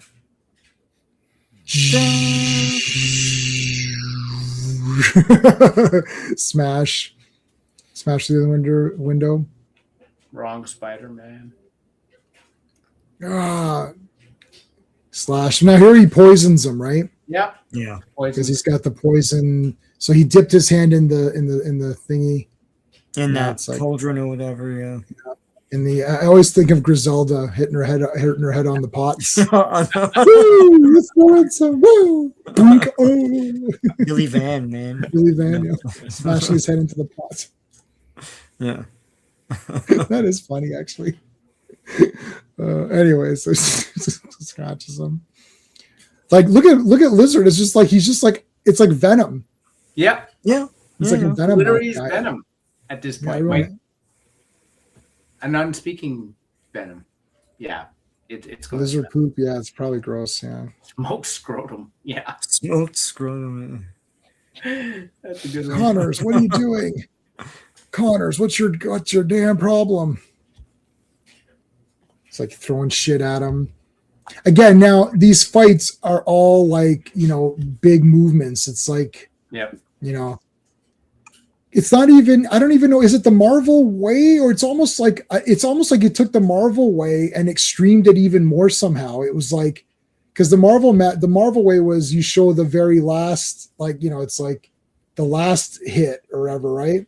But this is like the last hit, the end of the end of it. Like, this is just like everything's in in one, in like it's like one page has this like massive fight, but it was just like smashing the crap out of each other. Like, look, he picks this up, so like, holy shit. No, the Image Boys mark the end of house style. So like if you loved that aesthetic, like we're reading those classic comics, everything that goes through to the late 80s, and then Liefeld and Larson and everybody else, Todd McFarlane, boys, Lee Larson, Silvestri, all those guys. Yeah, Portasio, all those, like they just destroyed all of that. Yeah, Wilsh, Portasio. Willis. What you talking about, Willis? Yeah, Rob Liefeld said this, and let's face the facts. He was being honest. He goes, when you bought Spider-Man #1, when you bought this comic or the previous one, you bought Todd McFarlane #1. Yeah, that's what you bought. He goes same thing. He goes, you bought Rob Liefeld #1. That's what X-Force is. He goes, nobody goes. That's why Todd McFarlane makes fun of it. Like, what is an X-Force? Like, what is that? You just made up something. It's like Jim Lee #1 is. It's Jim Lee #1. Yeah, it's like that's why you bought that. You're like, oh, I can start from scratch with Jim Lee. Times That's the guy. The 5 covers or whatever it was. Yeah. No, I didn't. That was Rob Liefeld said that. That's not my. That wasn't my. I didn't come up with that. No, Rob Liefeld said that. He goes. Let's face the facts. You bought Todd McFarlane #1. That's what you bought. That's what you wanted. You're like Todd McFarlane. You're starting Spider-Man over. It's just called Spider-Man. You're starting it over, so it's a jumping on point with the guy that you've loved this entire time, however many issues, 2 years worth or whatever. That's why you're buying it. But there are, to your point about jumping on and wanting a new Spider-Man series that's your own, that's from 1 onward. Marvel ran ads like that saying, like, you missed the first Spider-Man #1, now is your chance for the new Spider-Man #1, right? Like they understood that desire. Because, like, I love Spider-Man and I jumped on with whatever, 100 and whatever. But, but I was like, oh, it'd be awesome to have Amazing Spider-Man 1 and, like, go from there onward. And I can never do that because they're all $1,000 each or something. Right. So, back then. Yeah. Yes. Now it's like, it's like take out a mortgage. And it's not. And here's the other thing. And then you could say, well, now there's too many #1s. They keep doing that. No, but here's the problem. Todd McFarlane proved himself, in most people's eyes, that he could do cool stuff in those couple of years of Amazing Spider-Man. Like, New Mutants was like a super trash book. And then all of a sudden Cable shows up, like all these hard players, Domino, Deadpool, all these pumped up guys show up. Gideon, the top, like I had the first appearance of Gideon, which is also the first appearance of Deadpool, but it's like, oh look, it's New Mutants 98, the first Gideon. Yep. Well, just like back to back or whatever. Right? Well, he's on there. He's on. He's right there. It's right there. Anyways, but I mean, then it went up. And X-Men, it went up. All these things, like X-Men is like fire. Like everyone's getting X-Men. So when they started with #1, they started with an all-star person. It's an all-star guy. Not I'm starting Spider-Man #1 because the last few issues have just been sucking. So we better start it again. Amazing Spider-Man rebooted again, and they might reboot it again. X-Men's gonna go back again, guys. Holy crap, again. Yeah. I can't believe it. Iron Man is every time. There's literally 15 there's 15 volumes of Iron Man. There's 15 Iron Man #1. There's more Iron Man #1s than there are Todd McFarlane Spider-Man comics. Yeah, I thought he was the most popular now because of the movies. Not in comics. It doesn't translate. I listened to a Rob podcast where he had a guy who goes, it doesn't translate. He goes, Supergirl came out. The only Supergirl comic they bought was Woman of Tomorrow because James Gunn said it's based on that. That's the only comic that's. And it wasn't, yeah. The Supergirl regular title, written by Sophie Campbell, which is super fun and very cool. Nobody buys that except for me. Nobody buys it, yeah. Wants that one. So they're all fake. Let's be honest, though. Iron Man's popular because Robert Downey Jr. knocked it out. Of course, not because the car, exactly. Yeah, you're watching Robert Downey Jr. the movie, not Iron Man the movie. Iron Man wasn't that around the time of Civil War when he was just a total asshole? I don't know. I didn't read. I'm my Iron Man. Whatever you've seen on my channel posted, that's how many I've read. Yeah. I think you're right, Steven. When's Illuminati? Is that before Civil War? I think that's after. Oh yeah. I could be wrong. Don't ask me. I literally no clue. Okay, so he gave him a super kick and kicked him through this thing. That's pretty beats too. This is where the men start. Like you're 13, you're like, I'm a real man. Check this out. It's like you're just a 13-year-old punk kid. Oh, you sure about that, buddy? Whoosh, open the page. Fucking see this right here. Oh shit, you are a real man. You're damn right. Yeah. So this thing, he gets impaled by this thing, right? And but that's when you realize you can't kill him. Yeah, you can't kill the lizard. I love though, and I don't know if this was the letterer who decided to do this, but to show how discombobulated his thought was and how much remorse he was going over, everything's tilted. Yeah. Oh, that's great. Yeah, so he got out. Wait, what the hell's going on here? I thought I just stabbed him. He's good to go. Italiano, let's go. Now so yeah, here's Sean's point, saying she's just going to a club or whatever. She's dancing. The lizard's magically being controlled by Calypso. She also dances to Calypso music. With voodoo, which would never be a thing now. But this is like the tail end of that whole trope of voodoo is great. Just in case of it, what people weren't sure, voodoo's awesome. I think as soon as I saw Serpent and the Rainbow, I was like, "Oh, I got to get into voodoo like big time." It's in everything. It's in the George Reeves Superman show, and I remember Perry White like just stamping all over some campfire, and he goes, "That's why I think of voodoo." Well, in her defense, Sean, it's only one page she's dancing on, so come on, give her one page. She does it later on. I know, but it's only one. It's every so often it's one page. No, Sean gets triggered by Mary Jane, just seeing her. Poison, eggs are poison. Dr. Poison. That's a great panel, though. Like it use of shadows and stuff over the water tower. Like you don't say what you like, what you want. You don't get panels like that in the other Spidey books. No, this is awesome. And then this is a big time manga. We've seen this all the time. Yeah. Here's the Kirk Connors origin, very in the Marvel method. Wait, one if page. You didn't know, he just injects himself and he becomes lizard. Okay. All right. Very simple way of telling it. Yeah. Yep. Well, he's trying to regrow an arm that he lost, right? Yeah. We're going with that. They say it. Yeah. Hey, baby, well, you want to do some dancing? Oh, my drink. Yeah. It has begun. Now we got some panels for once. My goodness, I was actually shocked. I'm like, why is there panels? This is weird. It's like, why is there like a group? It's because of the rhythm, right? So getting into like not getting too much into the weeds, the way that they tell stories, you have these panels everywhere, right? But because you have a drum beat and it's rhythmic, everything that's happening here is at the same time, it's given the same weight. So it's like boom, boom, boom. So he's controlling the timing of the storytelling by having it in this 9 grid setup. Yeah, that's cool. Now we're back to our anime panels. The plot is going on. Yeah.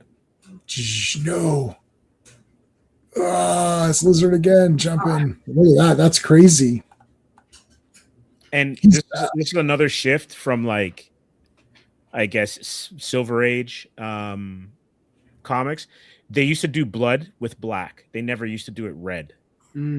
So this panel, like, obviously this isn't like the first time they've done it, but this is where you're like, no, we're going to do blood and we're going to make it red. And it just adds to the depth of the artwork. Yeah. Yeah, they've done it a lot so far. Yeah. Here, so, Oh, it's inverted. What does that mean? And that means there's torment more. More torment. The city, and they keep saying rise above it all. Yeah. Like 100 times. Okay, there, Todd. It's poetic. It's not poetic, dude. It's poetry. What is a rise above it all? What is a rise above? You'll never.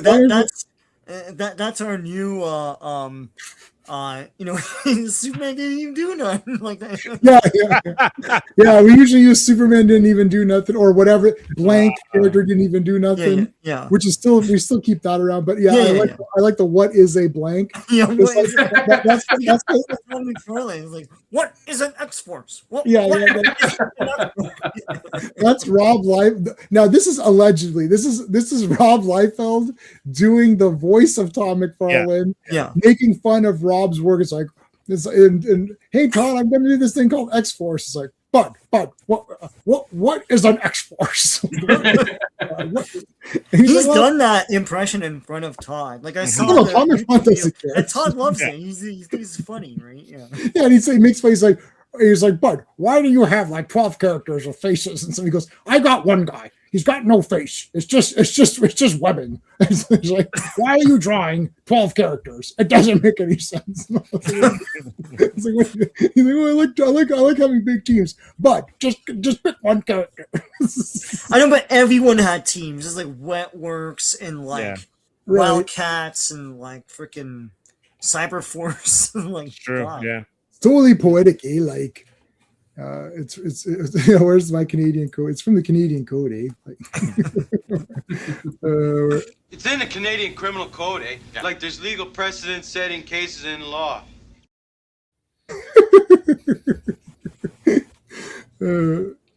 Also, too, like I didn't realize this. I'm looking at it now. If you look at Connors's or the Lizard's coat, that spawns cowl. Yeah, it's like it's. Oh my God! Yeah. Yeah. The tail, which is abnormally long. Those are the chains. Like he was definitely working some stuff out. Yeah. He for sure was. Aesthetically. Yeah. And this is just like beating the crowd. Now here is more traditional. Like this would be your Marvel panel of the final extension with, the aftermath or whatever. But he's back up with all those teeth. Yeah, flossing must be just terrible. Doom. More. Here's more. Oh yeah, I remember this. Getting this issue to this day. I remember. Oh yeah, the one where he's smashing his head through. It's like, it was just awesome. Like, I remember this exactly. Like, I remember because they're so impactful. Like, I remember all these images. Like, yeah, I remember that, like. Mm-hmm. Well, I mean, there's nothing more intimidating than the Iron Claw. Yeah, it's like, yeah. Oh, and then here's the webbing right into his mouth. Right in the mouth. Battle damage. And tuft of hair. Red leather hooker boots.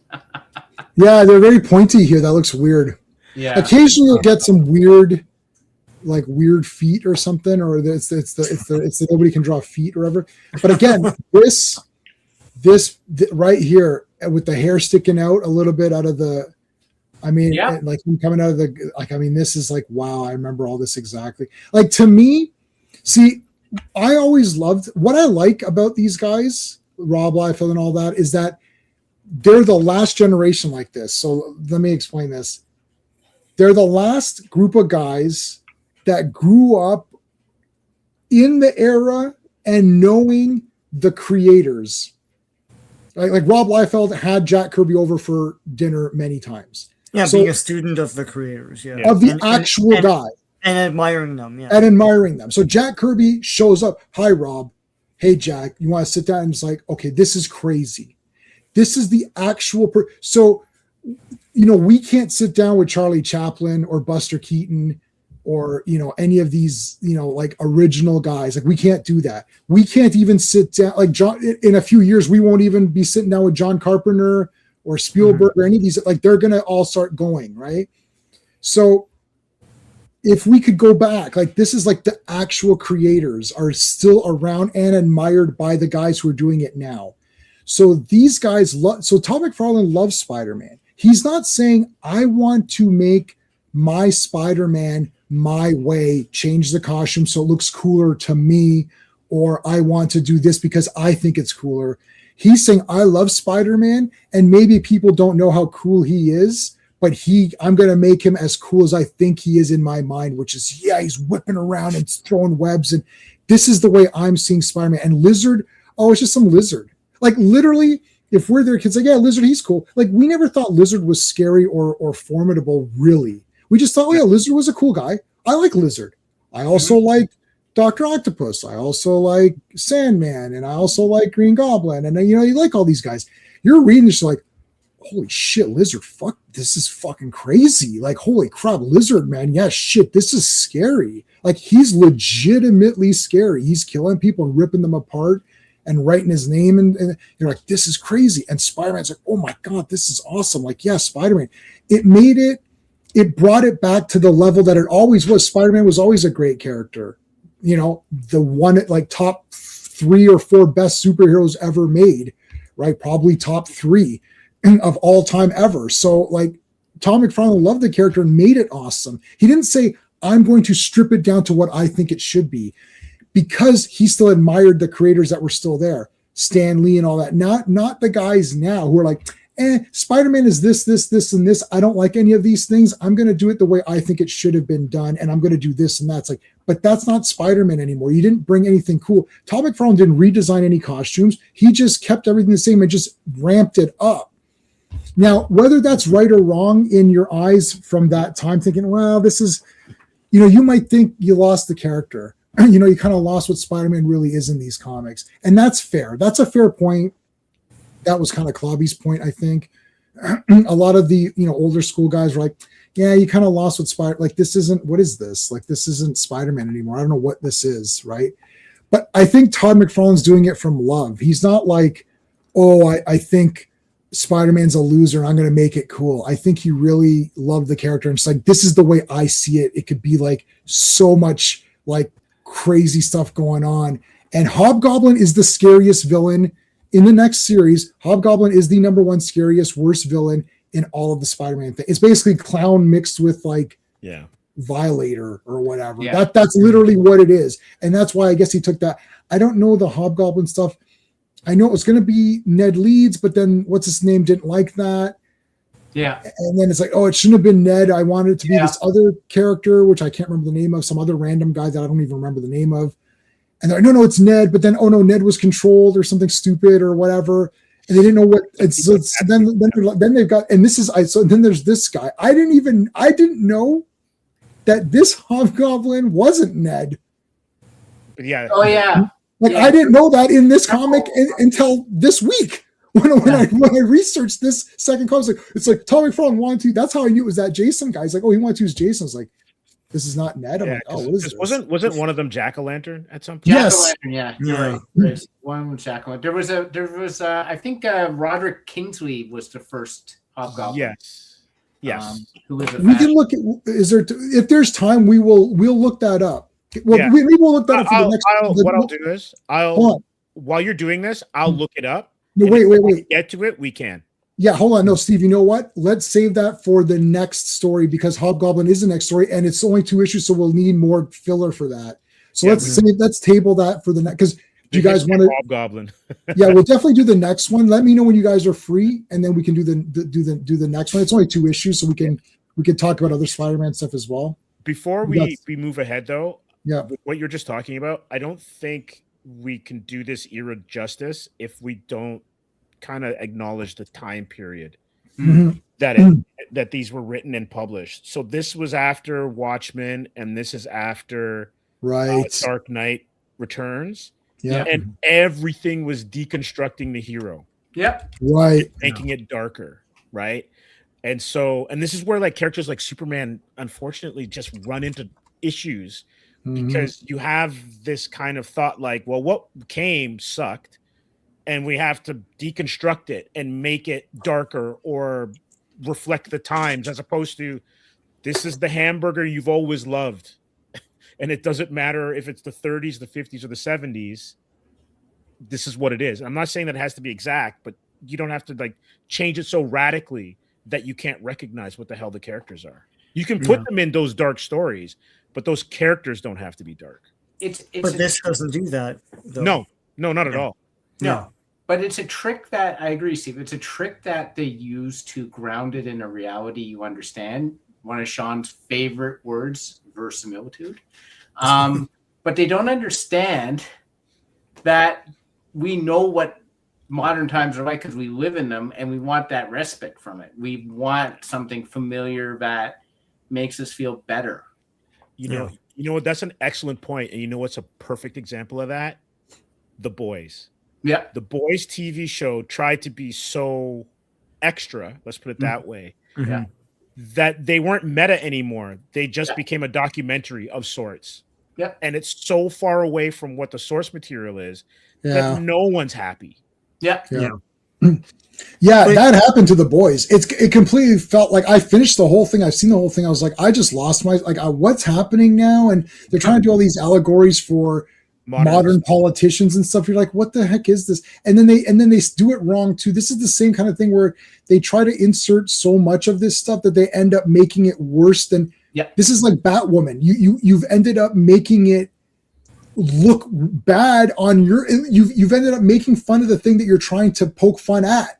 Yeah. You're now making fun of it and pretending it's stupid because it's so absurdly obvious what you're trying to do, and you're doing it poorly. Go ahead, Sean. But I was going to say that respite part that Steve was saying, the best example to me is Superman the movie, because and the thing is that like the people of my generation won't get a true sense of this, but the 70s was ass. Like when you couldn't and what like the energy crisis, Vietnam War. The news would show things that they would never show now.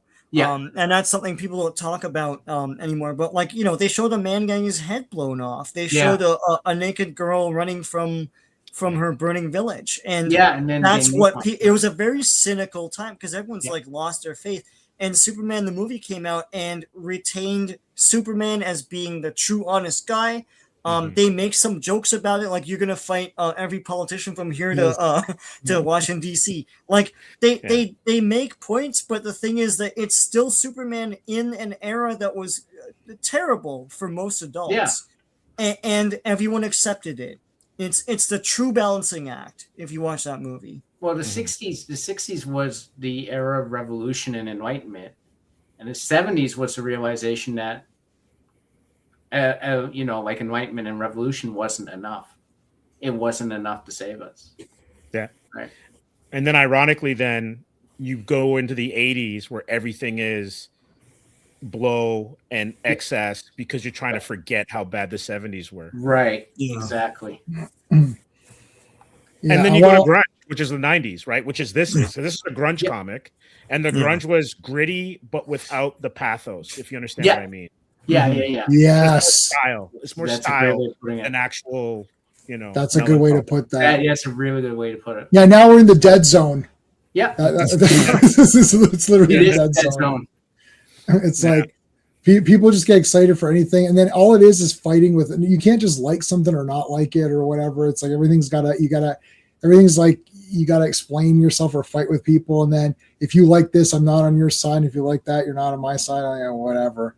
Yeah. But anyway, so there's Mary Jane. She's waiting for Peter to get home. She's got the blonde highlights based off the light. Mm-hmm. Yeah. Another transition as well too. Yes, you got the hands and stuff. With the claws. Yeah. A literal wipe. Yes, you're right. An actual wipe. Doom. Look at his mouth. It's like that tooth is as long as Parker's mouth or his head. I mean, yeah. Oh, the neck is exposed. Yeah. I don't think have we ever seen that before? Like have it that way? That was awesome. No, not like this, no. Yeah, that's awesome. You never thought of that, right? Ha ha ha. The spider must suffer. So Calypso's controlling the lizard. That's also something that obviously, like, Connors isn't acting on his own. He's not speaking. He's not saying anything. He's going to give him the gorilla press. The lizard character has a very specific agenda. He hates mammals, and he's trying to further, reptile kind, right? Mm-hmm. Like he's trying to eliminate the mammals for reptiles, basically. And like that's always been his character, and he's just a mindless monster in this thing. Yeah, that's what he's doing, Al. He's like just eating people. He threw him into the garbage. He literally threw him into the garbage. That's gotta hurt. Yeah. Now I'm going to take this page. I'm going to put Marvel's logo here. and then Marvel's logo. I like the animation here, though. These two panels, it's like you're going into the garbage with them. Yeah. The lizard with a monster slam. My God, Gorilla. He's not going to be able to get up. No. Yeah.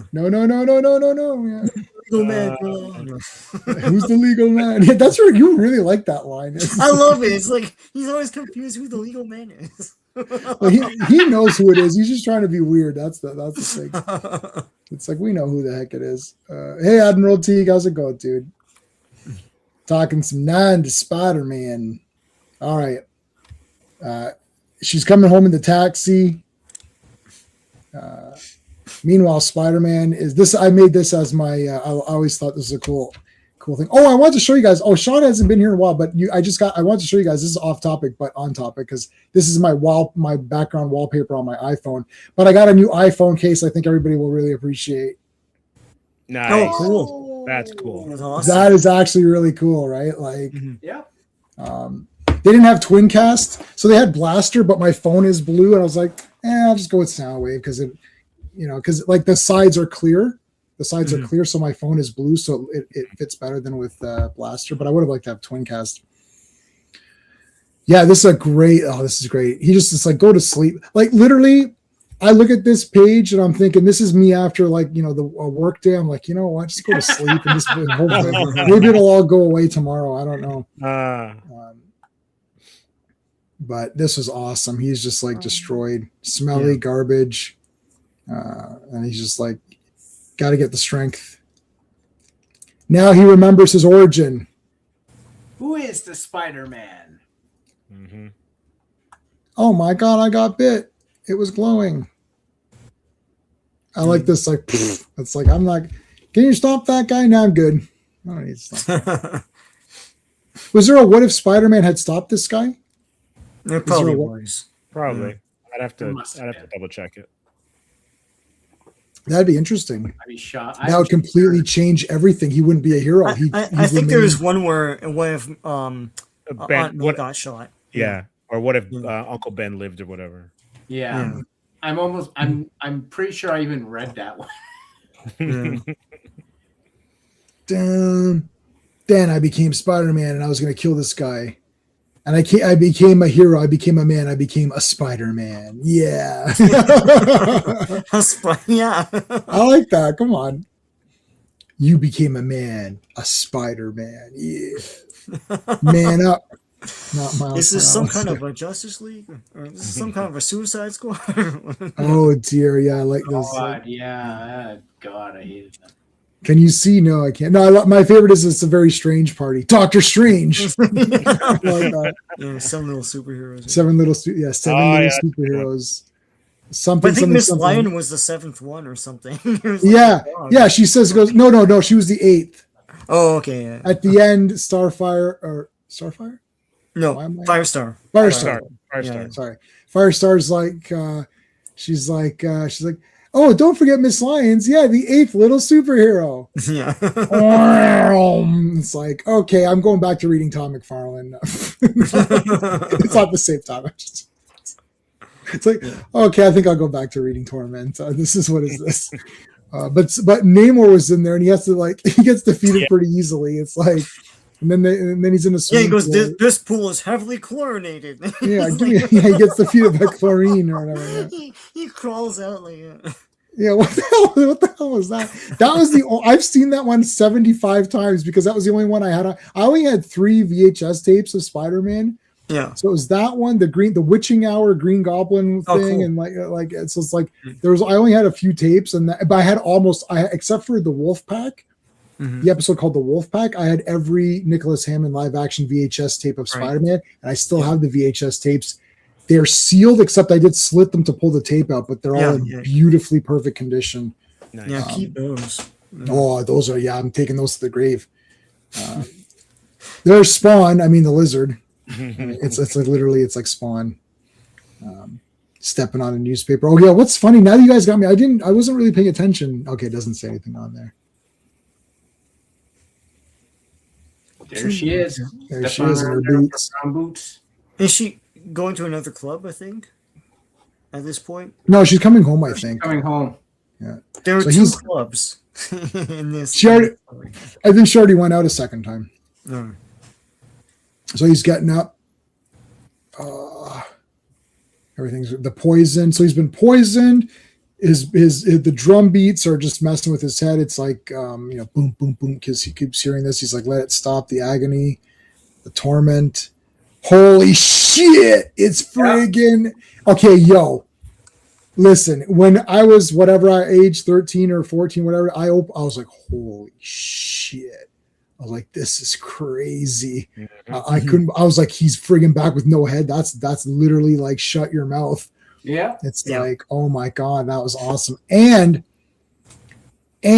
he remembered that this was the outfit. He didn't because he had the loincloth only.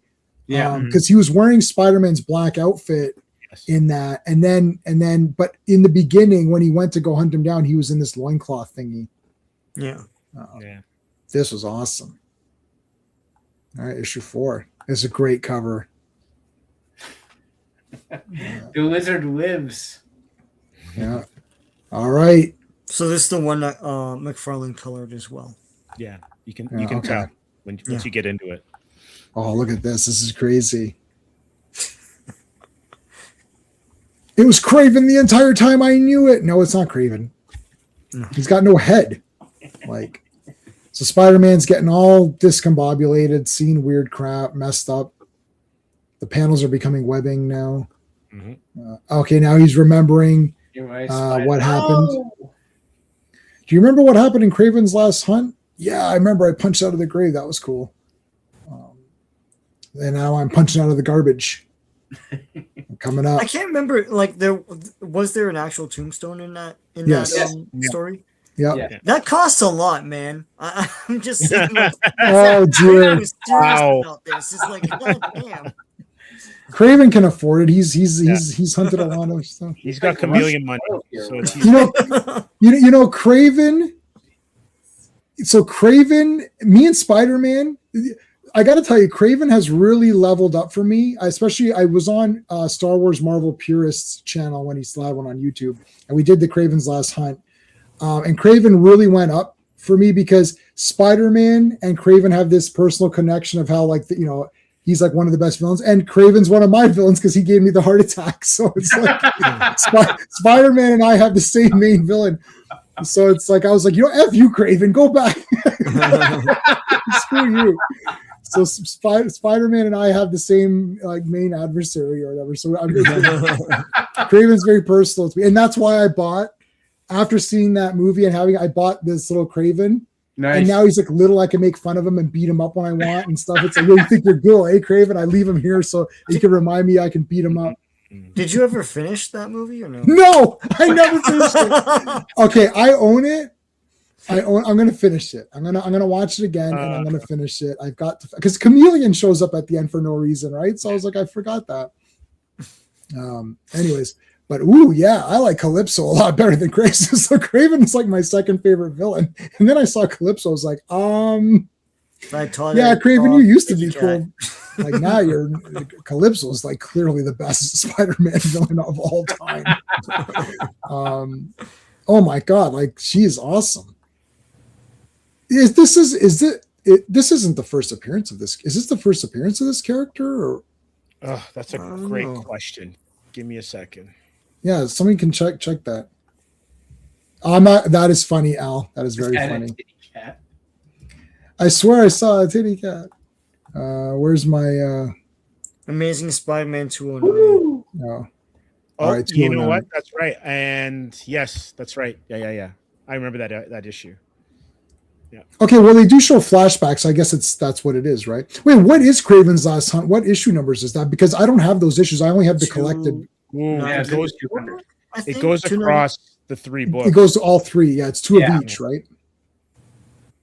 Yeah. Well, it's during the black costume. Yeah. So it has to be like After 280 something, right? Or 290 something, right? Because when is Secret Wars? No, but Secret Wars didn't. I don't understand I don't really understand the black costume appearance at all. Because I have Secret Wars 8, but that is not really the first appearance because I thought the costume was before Secret Wars or something. Or am I wrong? It was supposed to be Secret Wars where it came to be. Yeah, but I feel like comics came out first with the black costume. There might have been a scheduling. It's issue. Spidey 252, I think. There's Spidey 252, and then there's a Marvel team up with Daredevil, where the black costume's on the cover. Let's look. Okay, we can maybe table that for the Morbius storyline, where Sub-City, where he has the black costume. Maybe we can talk about that then, because that's only a 2. We've got 2 5-parters, 2 2-parter, well 3 2-parters. One's with X-Force. We'll do that one as well, but we'll read that from X-Force. I made graphics for all of these. If you guys want to come and do them all, it'd be fun. Sounds good. It's just something to do for Spider-Man because we can't do all of Spider-Man. And then once Brand New Day comes out, we'll do a stream on that whenever you guys want to do one. Yeah. So maybe it was a what if costume. It's interesting. Let me look. We'll look up that after. Yeah. So this is Spidey 293, 294. That's ASM. That's where Craven's last. Okay, I thought so. Yeah. I thought it was way 200s. Yeah. Has to be because the black suit's in it. So yeah. And it's pre McFarlane. Yeah. Him, Yeah, because McFarlane ends on 325 or 324, 328 or something. 298 or 299 or something. Yeah. Oh man. With I think the villain was Chance. That's his first villain. That was Todd McFarlane did 328 so it's 298 to 328. 30 issues. Yeah, so it's like 3 years ish. Roughly. So 2.7 years or whatever, and then got his own series, and then there's a year of that. There's a year of this. So it's about 3.5 years of Spider-Man stuff. He did Incredible Hulk too. He did Hulk before that, or you talking about McFarlane? Yeah, McFarlane, yeah. He was doing them at the same time. So he was doing Spidey and Hulk in the same month. And the thing is, that's my 2 favorite. At the time of those comics, those are my 2 favorite characters, and I've got them both tattooed on the same arm. Yeah, he was doing Gray Hulk, and that's Gray Hulk. That's Gray Hulk and Spider-Man. My 2. Like this was like the Todd McFarlane was everything I knew. This is why he was the first guy I knew the names of. I was like, oh yeah, shit. This is like to me. These were the J-Man. Yeah, he's my Kirby. Yeah. He just didn't have the Stone, didn't he, Steve? Pardon? He did Sticks and Stone, didn't he? I think he did. Actually. I think he did Sticks and Stone. I think he did. I don't know. Is that what? I don't know what that is. Is that that's Incredible Hulk? That there are 2 characters. Yeah. Oh, yeah. Okay. That was actually, what coincidentally, Steven is reading those as well. Volume 1 on both those. Oh, I'm done with Incredible Hulk. You're done with Hulk. Okay, so you're done. You finished Hulk. Oh yeah, Hulk didn't go as much. I don't think. No, Spider-Man. I found out Volume 1 ended in the original. Volume 1 ended in the 400s again. Yeah. Yeah, and then they go back to legacy numbering all the time, which is just whatever. I'm not counting those. Because Byrne did the relaunch. Yes. Right. That chapter 1 or whatever. Yeah. Which yeah. But it didn't stick though. I mean, like none of what he wrote there stuck. No. I don't even know what you're talking about. So clearly, I didn't. I clearly missed out on that one. The Venom film should be up and tuned to something. Yeah, and I saw Todd McFarlane talk about those Venom films when Spider-Man 3 had come out. Todd McFarlane had talked about it, and he was he's an artist. He gives himself away every time. He's like, oh, he didn't look big enough. That's his critique of it because he's a visual guy. They're all like, this is why you can't. The positives are that they're visual guys, but the negatives are that they're visual guys, which means that you can't trust them on story elements. Right? Like none of these guys, like, cause like Rob and Todd and they'll love certain things. You're like, you actually thought that was awesome. Like this, like I'm talking about even movies, like, oh, this is great because they just go, oh, it looks awesome. Yeah. Well, yeah, it can look. It's got to be both. It's got to look awesome and still be good too. Like the story has to be good as well, right? Now, for these comics, I think the stories are pretty cool, and I love the art. They're not going to be top tier Spider-Man things, but they are for the. It got me pumped up for Spider-Man, so that when I was like, yeah, Spider-Man's pretty good, and it's Todd McFarlane, and that got me hyped up, and then it kept me around for other Spider-Man stuff because I had Spider-Man stuff before Todd, but it was hard. It was hard for me to get, and I wasn't at the right age to get it consistently. When Todd came on, I was able to consistently get Spider-Man comics. That was the important part. And if you can consistently get them every month, and for 40 months in a row, I got every one of these. So even Eric Larson was fine to me because I was still reading Spider-Man then with Eric Larson's art because I was able to get it. It just came out in a perfect time for me. Same with Image Comics. When Image came out, I had money and the means. I had money in the M&Ms. I had the money and the means to get these comics. So that's what I got. Spawn. Yeah, looked good. Thin story. Yeah. Even with the movie Spawn, yeah, everyone's like, wow, Spawn looks awesome. Like, wow, that's exactly him. But also that movie, unfortunately, came out in the crummy CGI. No, in the poorly aged CGI era. Yeah. Okay. There's Mary Jane. Let's back to our poor hero getting mo money, mo means. Yeah. I am Calypso. It's like if Spider-Man was going to sleep and then he saw her outfit, he's like, whoa, I'm awake now. And then I also like, this happens in manga like Berserk and a little bit in Appleseed, a little bit of Fist of the North Star 2, where sometimes you get to a page and you're like, I don't exactly know. There's too much. Yeah, what's happening exactly. Yeah. And now in black and white, it's really tough. If you read some of Appleseed or Fist of the North Star at some point, Berserk is like this too, where it's like, there's so much going on. And you're just like, whoa, like oversaturation. But though, it's because of Todd's colors. He's not a colorist, right? Like this is just something that he was doing. I'm sure he's got the talent for it, but like he's not Bob Sharon, right? Yeah. And so this is where you can get separation. Like his color palette is not enough where you separate all the stuff. Because the problem with his artwork being so detailed, you need a really good colorist then to separate. It's difficult. The contrast. Yeah. There's just not enough of that. I still think I'm still liking it, and like, but it's just like I like this. I kind of like when I can't tell exactly what's going on. I feel like, ooh, this is like it's a lot to look at. You're sorry, but that's fine. Well, I don't accept your apology. I don't accept. I know you're saying you're sorry, but I don't accept your apology. I saw that in the theater, and I was like, yeah. I bought the soundtrack. I still have the CD. I got the poster, the original poster with just the Spawn outline, not later they added the cape. Melinda Clark is in it, who is my favorite. She was the first celebrity I went to go meet on a thing. My picture with her is absolutely the worst photo in the universe. I will never show my portion of it. Her portion of it is really nice. She looks very pretty, but I'm absolutely horrendous in it. So that I'm going to erase that from existence. I liked and I bought her toys. I still have her figure in the packaging. I bought all the comics with her on the cover, so I was very happy. That looks like Sandman. Calypso? Wanda, please.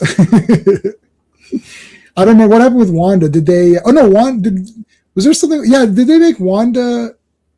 Was she white and they made her black, or was she black and they made her white, or something, or what was it? I don't know. I think they race swapped Wanda, or they race swapped somebody.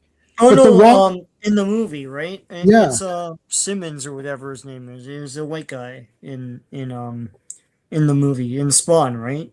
No, the other guy, Simmons is Spawn.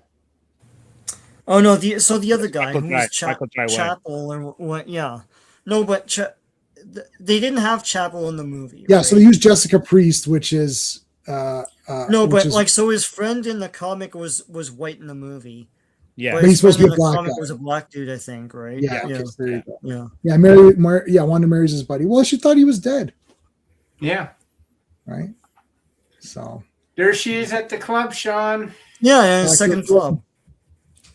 It's like, dude, like get a hobby. Her hobby. Maybe she was crocheting. Her hobby, man. Yeah. Crocheting 5 minutes. And there's like before that. no other girlfriends. Like that's unrealistic. That's the part that's unrealistic. She has no one to call. Yeah, that's bullshit. And she's been on movie sets and done commercials and all that stuff. Yeah. Impossible. There'd be like two her. other girls at least, right? Yeah. Yeah. 5 minutes after. You know, that was a very tough 5 minutes, though, to be honest. She was very upset. For 5 minutes. That was like in South Park where they're like, "Oh, we're trapped in this thing." It's like we should eat. We might have to start eating each other. And the guy's like, "It's only been 1 hour. Maybe we should wait. Maybe we should wait a few days before we resort to cannibalism." And they're like, "Yeah, but I'm really hungry." MJ stepping out on Peter. She's this and She's Gina a flirt. Davis. Yeah, She's always been a flirt. yeah. I know. I'm sad. No, that movie's not that great, but I still like it. But I'm not going to fight for it. I'm just joking.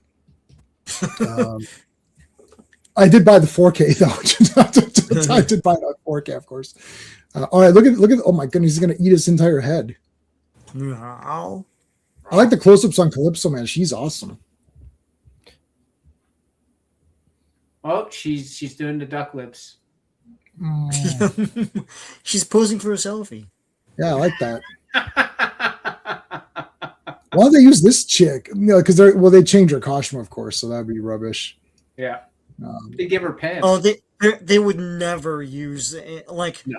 they'd be too like voodoo is a real religion in most countries, so it's not, they would never use that trope anymore. You know who should play Calypso? Kalani Jordan. Oh. I don't know if you know Kalani Jordan from NXT. Oh, NXT. Yeah. Oh no! Well, you can. If she was, that would be the top grossing movie of all. That would be Odyssey, but in this costume, like the real costume. Top grossing film. It's like in other news, Spider-Man Voodoo Day has outgrossed Oppenheimer and Odyssey combined. I like how you put "day" in the title. That's accurate. Yeah, Voodoo Day. Voodoo Day. But you would actually know which movie that is. This would be Voodoo. Oh, it's the Voodoo one. Yeah, okay. Yeah, I know that one. Yeah. Oh my God! All right. Too good. Okay, so yeah, there's Craven. He's the big badass Craven. And see, she always does the hooray. Yeah. Yeah. The hands across America. No. She just did a triple Lux or whatever. She's like, oh. Oh yeah, this would be a good that would happen. Oh, Sydney Sweeney as Black Cat. Yes. Please. Yeah, that would outgross all these other movies. Yeah, totally. Well, who was she in that movie? Avatar. She was the She was Spider Woman. not Jessica Drew. The orange-haired one who wears the black costume. Yeah, black costume, but not Jessica Drew. It was the other one from Secret Wars. Yes. Carpenter? Yes. Is that her name? Yeah. Last name's Carpenter. Madam Web. I'll tell you who she was. Oh no, Julia Cornwall. Oh. Okay, you know, we've checked this before because Madam Web is purple on my screen, so we've already gone through this. Because otherwise, I would never check that. Awkward teenage girl who she's hunted by. Okay, so who's Julia Cornwall? Oh no, Julia Carpenter. It is Julia Carpenter. Yeah. Okay. Yeah.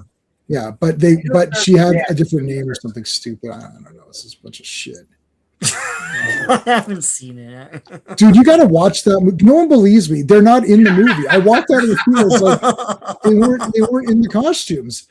It's only at the very end. There's a flash forward. They're like, one day, if you girls aren't trash, you'll become cool. And then they show like a montage of them in costume. And then the movie ended. I was like, you got to be fucking kidding me right now. I sat through this entire thing. Who vetted this script? It's like, and the girl from Black Lightning was in that movie too. Oh, she's right? She's great. She's right. I was like, oh, this is going to be great. Like, this is going to be a great movie. Everyone's like, Madam Web's going to suck. And I thought, these guys have no penises. It's brutal.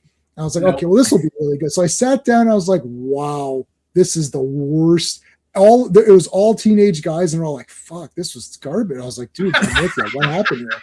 Was that really? Like, did you really overhear that? Everyone was like, "What happened?" One guy was like, One guy was like, literally, "Why'd I wear my sweatpants?" This is like, I don't know. It was so garbage. It was brutal. Literally, wow. Yeah, it was. Yeah, I overheard. Velvet gloves for this. Oh my god! Guy took extra napkins at the thing. I was like, "Whoa, that's a lot of like a box of Kleenex." He's like, "Oh, is this a sad movie? This is going to be great." It's like, no. Everyone walked out disappointed in that one. Like everybody walked out disappointed. That's yeah. I all right. So Doom. His literally, it's like this guy's Peter's just getting bombarded. This is like basically Terrifier. What the hell's happening? This is the passion of Spider-Man or whatever. It's like, oh my goodness. Like, there's Kalani Jordan. I mean Calypso. Sorry. Coming out. This is a great page though. Look at all this cool shit. This is a bit Frank Miller-ish. This looks like Frank Miller. Yeah. Mm-hmm. The angles, yeah. Except just like the way the face and the hair are. Yeah. Doom. Let's go back to my room. No. So now he busts through. So they tied him up. He breaks through. Lizard has leaped. Take a drink every time Lizard leaps in this. Yeah. Yeah. Another kick. Now we've already seen this kick off the side of the screen here. Yeah. The big leg martial arts kick, or whatever. Clay candy floss voodoo. Yeah, I like gun handling. Gun handling and martial arts. Oh, the Sydney Sweeney do martial art. No, I mean, like literally no one cares, but sure, yeah, get her in there. Predator 2. I love Predator 2. I kind of like Predator 2 more than Predator 1, which is a massive sin because Schwarzenegger's one of my heroes, and I love Predator Part 1. But man, Predator 2 with just Danny Glover at the very end saying who's next is my fucking favorite line, because it's like he just spent 90 minutes of hell fighting this stupid predator, and he's like, why can't this guy stay on the ground? And then he finally wins sort of by accident at the very end. Then there's there's 10 predators. He's like, yeah, fuck off. It's like, all right, I'll beat all you guys up. He's like, who's next? That's it, let's go. And it's like, and then they that is awesome. I love Predator 2. I like the cowboy, the Lone Ranger or whatever, which is Bill Paxton. He comes in. I like the girl, the Chica, whatever her name is. Maria Cachito Alonso. That's it. From Running Man. I loved her in Running Man as well. I really liked her in this movie, and I liked Ruben. First of all, his name is Ruben Blades, but I call him Ruben Blades because that makes it sound. I remember my friend Sean, the other Sean, was like, "Oh, Ruben Blades." I was like, it's Blades. He's like, I don't care. It's Ruben Blades. I was like, you know what? It is Ruben Blades. I think I was like, yeah, that is his name. So yeah, I love that movie. But no, Predator 1. I mean, come on, those are both 10 out of 10. Let's just put them both as 10s, so that we can feel better about ourselves. Lizard is back. I mean, this entire thing is now basically he's got all of this crap in his mind. The thumping, the images of Craven, which he's like kind of, it's really Calypso, but he's seeing Craven sometimes. The poison. Kurt Connors fighting them, and then Sean. I kind of mentioned that a lot of this. Wait, is this this isn't the last issue? No, it's not. No. All right, so the building collapses, and building collapses, and now we got this famous cover. Before we do this last one tonight, let's just remind everybody that tomorrow night we're doing Earth's Mightiest Mondays, where we're going to be covering the Hawkeye miniseries, 4 issues of Hawkeye. Tuesday night, Television, we're doing John Carpenter's Vampires, one of my this might be my favorite vampire movie. I have to think about it. I just got the Salem's Lot 4K. I gotta watch that again. There's a few great vampire movies I need to rewatch, but I just watched this again last night, and it is just 10 out of 10. And even Siskel gave it 4 out of 4. Wow. Which is crazy. It has a lot of great ideas, like how like the Vatican just like hires mercenaries. Like, yeah, whatever, just go kill these. And like they're dragging them out in the sun. That's awesome. You got Laura from it's Cheryl Lee from Twin Peaks. Was it Laura? No. What was the girl's name that was missing? Laura, right? I don't know. Anyways, the girl who's dead in Twin Peaks. I can see her face. She's in it. Daniel Baldwin's like super pumped. And James Woods is like probably like top 4 John Carpenter vampire, top 4 John Carpenter characters, like Snake Plissken's number 1. Like Roddy Piper, what's his face? Nada and Jack Burton, but like I think like Napoleon. Jack Crow has to be in there. Napoleon is awesome too, yeah. And G.I. Joe is Wednesday, so there you go. That'll be on. I'll put links up. So we're doing this. We're streaming this on everyone's channel. So I'll put my link in the chat, and I'll put Sean's link in the chat while I'm doing that. Steven, what have you got? Anything you want to talk about that you got coming up to look out for? My 6th book is done. I'm just getting it edited now, and just. You'll see my articles appear randomly on Action Elite and Movie Elite when I decide to write one. Mostly movie reviews. I think I'm going to do a retrospective of the entire Saw series soon. Yeah, I'll make it easy for you. They're all 10 out of 10 masterpieces. There, that was easy. There you go. And don't forget Spiral. Yeah. Spirals it's okay. It's okay. Yeah. It's fine. It's a 6.0 out of whatever. Like Chris Rock trying to act, but anyway. I'll just put my eyes. Like, okay, yeah, you do that, Chris Rock.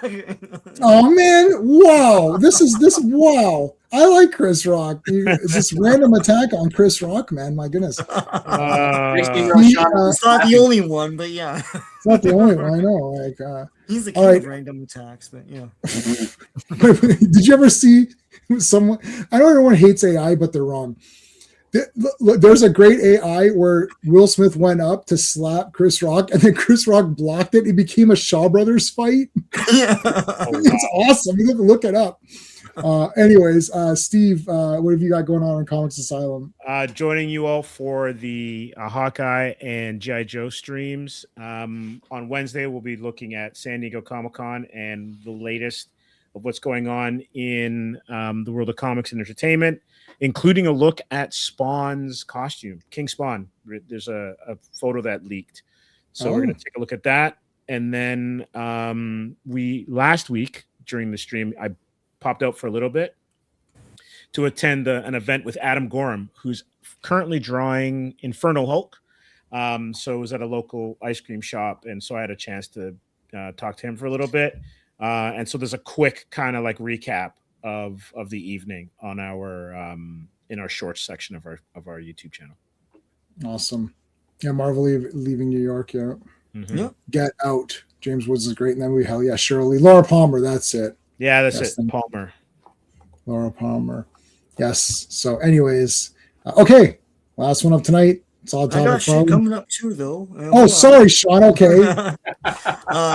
So on Tuesday, I have a video going through the Marvel comics of Blade Runner from 1982. The 2 issues and the big super special. It's pretty cool stuff.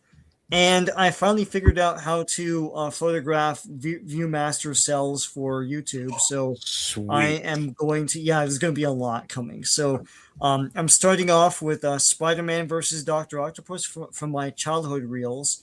And I superimposed the little text that comes on the reel into the cells. Oh, so that's awesome. coming up. Wow. That's coming up on Thursday. So stay tuned. Okay, Nice. awesome. That is wicked. Sean likes Chris Tucker more than Chris Rock. I don't think anyone. Sean is more Chris Tucker than Chris Rock. I'm more Chris Rock. I have all his albums on CD. Nobody likes Chris Tucker. I bought them at Tower Records. So yeah. The best Chris Tucker performance was in Jackie Brown. where Sam Jackson's like, I hate to be the type of person that hits up that does a favor for a person, and by person it's the N-word. But then hit that person up for a favor right after. But I got to be that kind of person. And then the best to Robert Forster is standing next to Tiny Lister, and then he's like, well, that's my buddy. He's like, that was your idea to pose for that picture, right? Oh yes, yeah. Because he wants to show that like my partner's like this massive, huge guy. If you try to mess with him, he's like, was that your idea to pose for? Jackie Brown is a 10 out of 10 masterpiece. Everything, and like we're just like, it's for you. He's like, listen, you better go answer that goddamn phone. She's like, why? Just for you anyways. He's like, bitch, you better go answer. She just gets up. She picks up the phone. It's for you. She doesn't say anything, or she's just like, it's for you. Oh, that's a great movie, man. I keep forgetting what Tiny Lister's in until someone says it. It's like, my God, that man had a storied career. Yeah, he's in like a lot of yeah. stuff that people know. Yeah. Oh my God. Armed and Dangerous with John Candy and you. Yes. Yeah, that's Oh true. my God. That is true. But Fridays is a great performance where he's the big bully of the town or whatever. That's and of course Zeus is his obviously that's the best. Claim to fame. All right, so the cops are getting involved now because there's buildings collapsing and like Spider-Man gets out of here. This entire thing's just basically like, again, more just destruction, and it's like Todd McFarlane's like, how many broken buildings and broken boards can I get in here, and torn mask, like the mask is torn everywhere. There's cracks in the eyes now, so yeah, he's gonna look like Batman or whatever. He's gonna have his mouth open. Yeah. What the hell's going on here? It's a goddamn friggin' explosion, tornadoes outside. You know what's crazy too? Like when you think of like the Tobey Maguire movies, always were ripped, right? Yeah. And so this is kind of like the start of it, because like Steven, you went through the volume 1 like a lot more recently than I have, because I haven't read them in years. But his mask was never ripped to this extent. No. Yeah, where it's like literally open. Never. Oh, there's Lizard poking his head through. There's Calypso. Live long and prosper, eh? You're not doing it right. She's doing it right. What's your problem? Were you, Steve, the two Steves, were you guys there for that? Where Steve was there. I was. Steve is there. I Okay, was. so Steven was there. The people making fake Star Trek now, they're going like this. I'm like, that's literally wrong. It's like, do we need evidence? Like, yeah, Star Trek rocks. Like, that's not how it's this.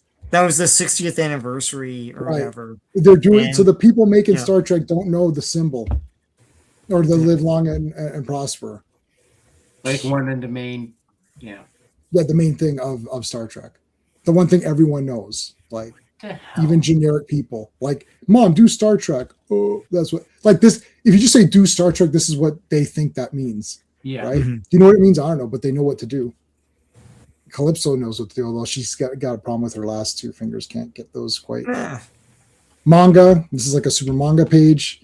Rob Liefeld uses this in every single comic he does. It's guaranteed. This is a guaranteed Rob Liefeld page in every comic he does. He always does this. He loves this. Like, Jim Lee too. Jim Lee too. Yeah. Okay. Yeah, Jim Lee does it all the time. But also we saw it. Probably would have been like 12 years earlier, because Perez did it in one of the Avengers that we were reading back in like 82 or something. Yeah, so we definitely passed it. So Steve, there was 2 Amazing Spider-Man. It was very early when his mask got ripped off. Number 4 after a fight with Sandman. That's right. 20 with a fight with the Scorpion. That's right. Yeah, I love Scorpion. But not. Was he fighting with it shredded like that, or was it just taken off? It was torn up. I don't know if it was to that extent though. Right. I went to Walmart today and I saw some of the toys, and there is a Scorpion toy with the mask, but I saw that too. Yeah. So I don't know if that's just the toy putting the mask on, because they're like, of course there'd be a mask, but and they won't have it in this movie. I don't know. Maybe it's one of those ones where it gets ripped off or whatever. Yeah, but Or there's a is it shot there? where Yeah. Tom Holland kicks him into like some cars. Mhm. I'm like, well, you just murdered Scorpion. He's dead. He's dead, Jim. Yeah, he's dead, Jim. Yeah. All right, there's Calypso. Oh my God, it's like this. This would be great. Then they're never going to put this character in the movie. All right, so it's like more again. Yeah, she's always the same. She's always doing her V for voodoo. Yeah. VOOD. VOODOO. When the deadlines call, right? Just keep reusing the same one, same pose. Yeah, with her bum on the side there. Oh yeah, enough. I have had enough. It's like he busts through. You may as well take the mask off at this point, I think. But anyway. Well, I don't know. Do they know who Peter is? No, shouldn't. Yeah, I don't think so. Well, Now Peter's pissed off, so he's just gonna smash his head into everything. But now Lizard's pissed off too. You know, poor Lizard. Lizard's gone through torment as well because he's being controlled too. So yeah. I think it's just torment for everybody. I think this story, I mean, I love the art in this. The story probably could have been 3 parts and gotten away with probably the same. And I actually would have a conclusion to it as well. yeah, like a better conclusion. I think we could have done 3 of this, 3 of the Hobgoblin one, because I feel like that one kind of started and ended super fast, even though I thought it was awesome. I feel like that could have been 3. This could have been 3. That could have been 3. Perceptions was pretty good. Maybe it could have been 4. And then maybe the Morbius one could have been 3. Right. And that, you know what I mean? Like just slightly spread it out a little bit better. But anyways, it kind of okay. I've read this many times in preparation for tonight. And even I was like, what the hell's exactly happening? So this is what I was saying earlier, where I sometimes lost what was happening. Okay. So they're fighting that out. That's fine. Mary Jane's on her way home, trying to get there or whatever, in the big taxi cab, while Peter's having this like massive fight with these people. Calypso can't really do anything. I guess she doesn't really fight or whatever, right? It's just all voodoo magic or whatever. Yeah. Yeah, she's a sorceress priestess. Yeah. So he's coming up. She's there standing thing, and he's getting pissed. Now he's saying throughout this that he doesn't know who she is or what she wants. So how if she appeared earlier, did Todd forget that, or? I don't think they actually met. It's one of those things where like she's Craven's girlfriend or whatever in that early 200s issue. But I don't think they ever interacted. Okay. No. Because I think, and I could be wrong, just my memory. I think that ends in like a museum or something where they're fighting in a museum or something like that. And I don't think they ever cross paths. Okay, so that could be.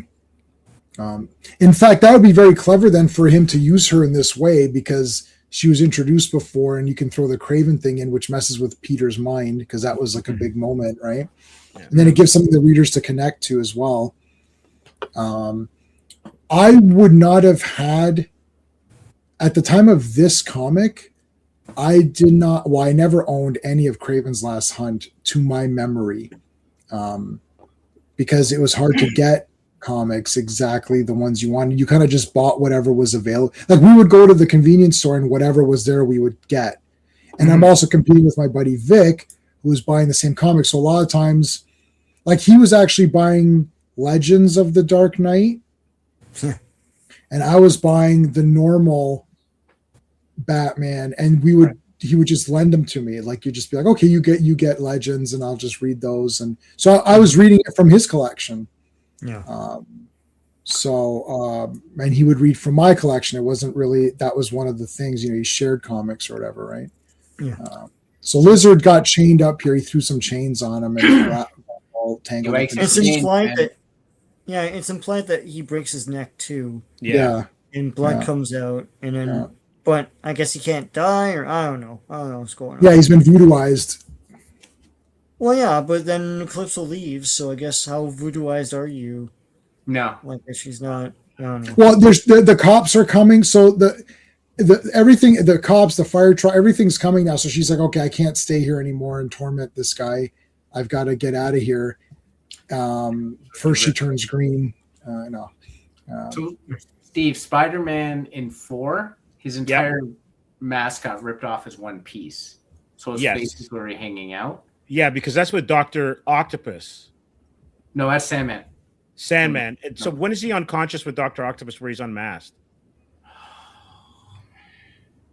I think that's early Ditko stuff as well too. I mean, like, yeah, like I'll never know. And I read a lot of the beginning Spider-Mans. I've got a couple of those. I've got Masterworks, but the hardcover versions. Remember when it was like those silver? It was like a silver. Actually, had a dust jacket. It was like a silver one, and then that was the.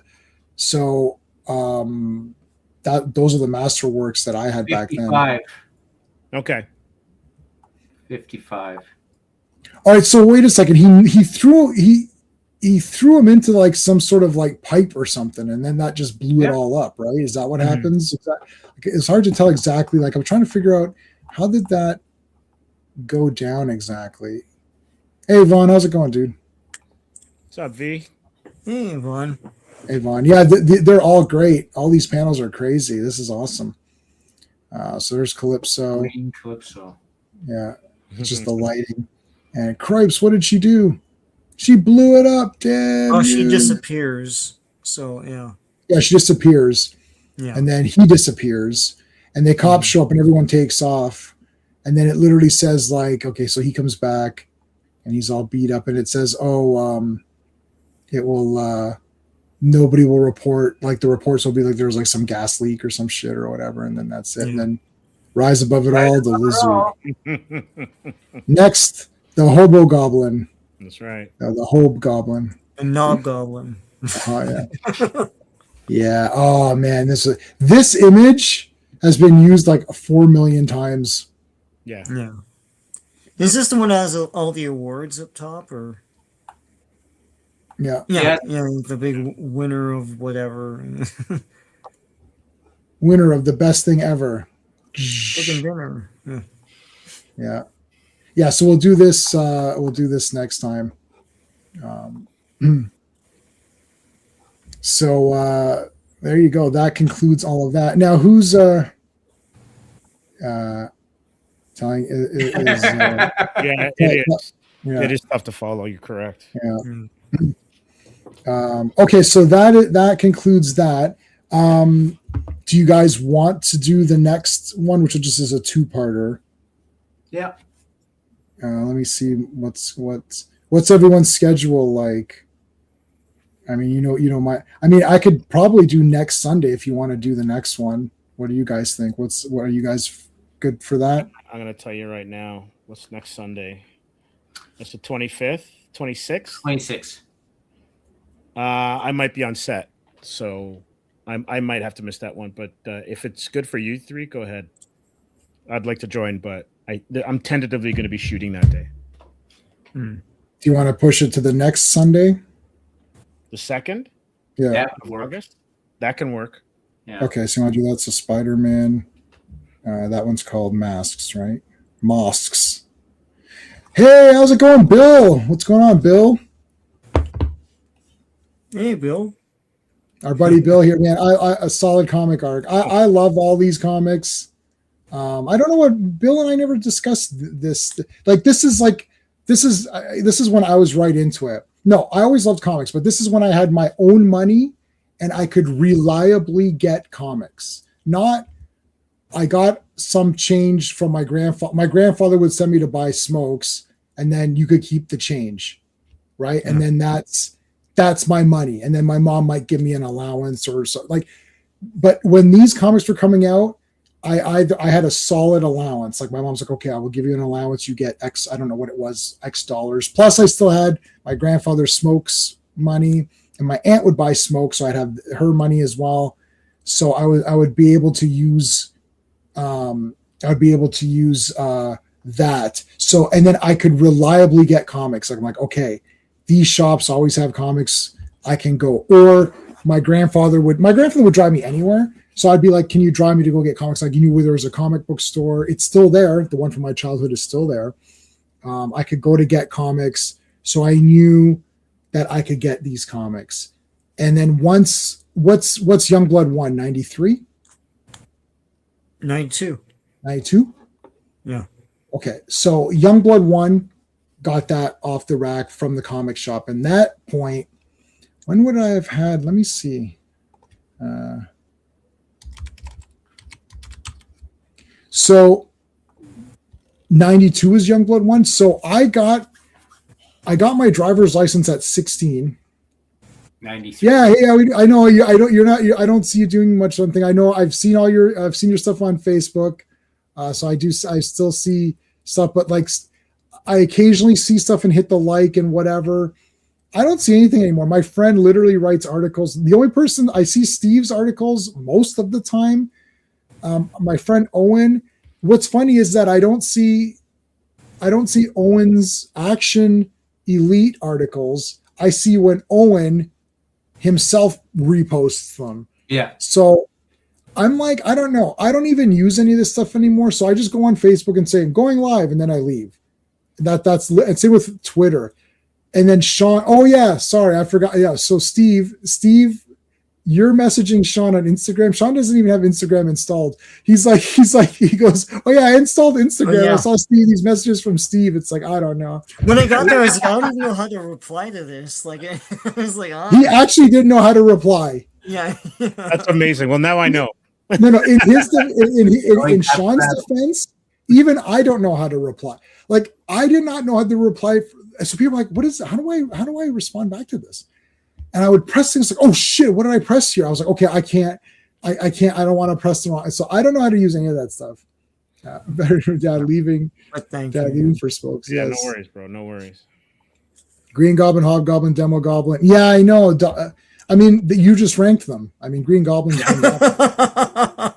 Yeah, Demo Goblin. Even at that point, I was like, oh man, Demo. I gotta we'll talk about this more on the second when we do the next story.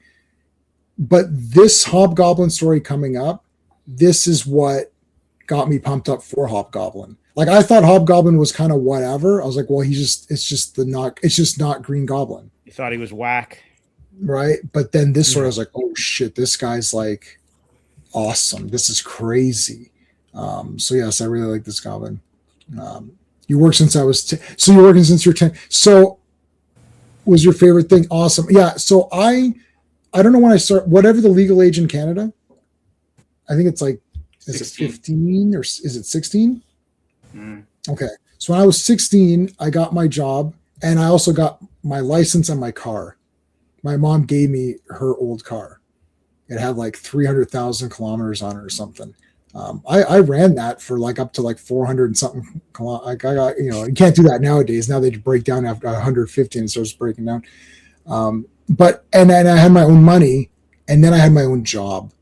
And once I had my job, then I could go to the comic store and drive myself, and I would go buy stuff. And that's right with all the Death of Supermans and the Image comics and like Wildcats and all that Spawn, all of that stuff. So it's like, I know that's when I was like, okay, now I'm heavy into it. And I would get back issues of Captain America.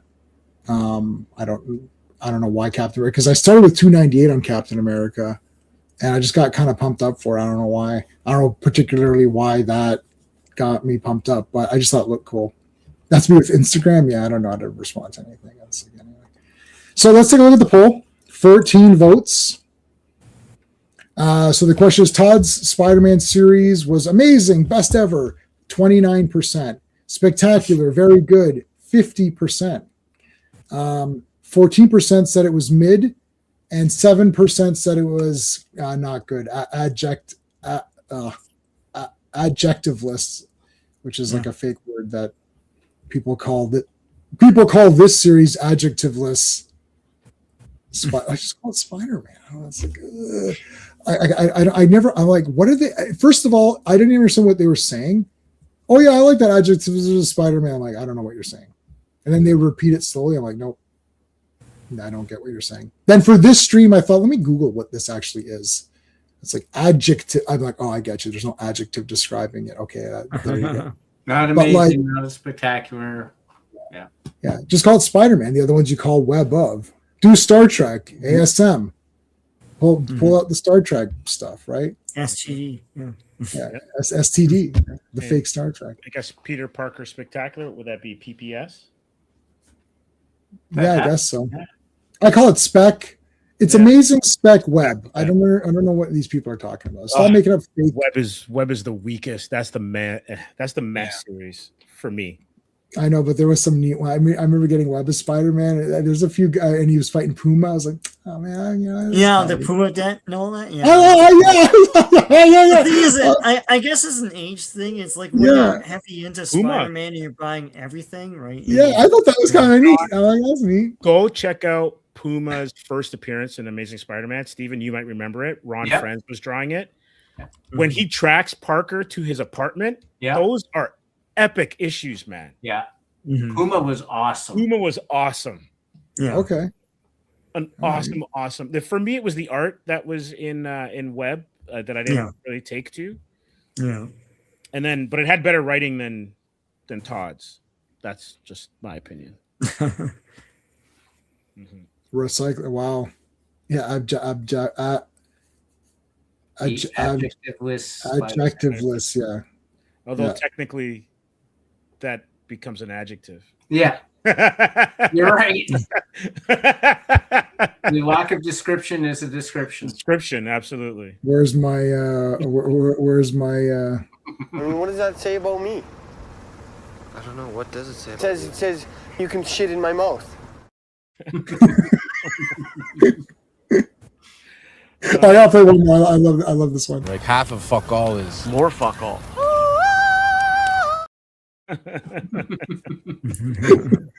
Half of fuck all is more fuck.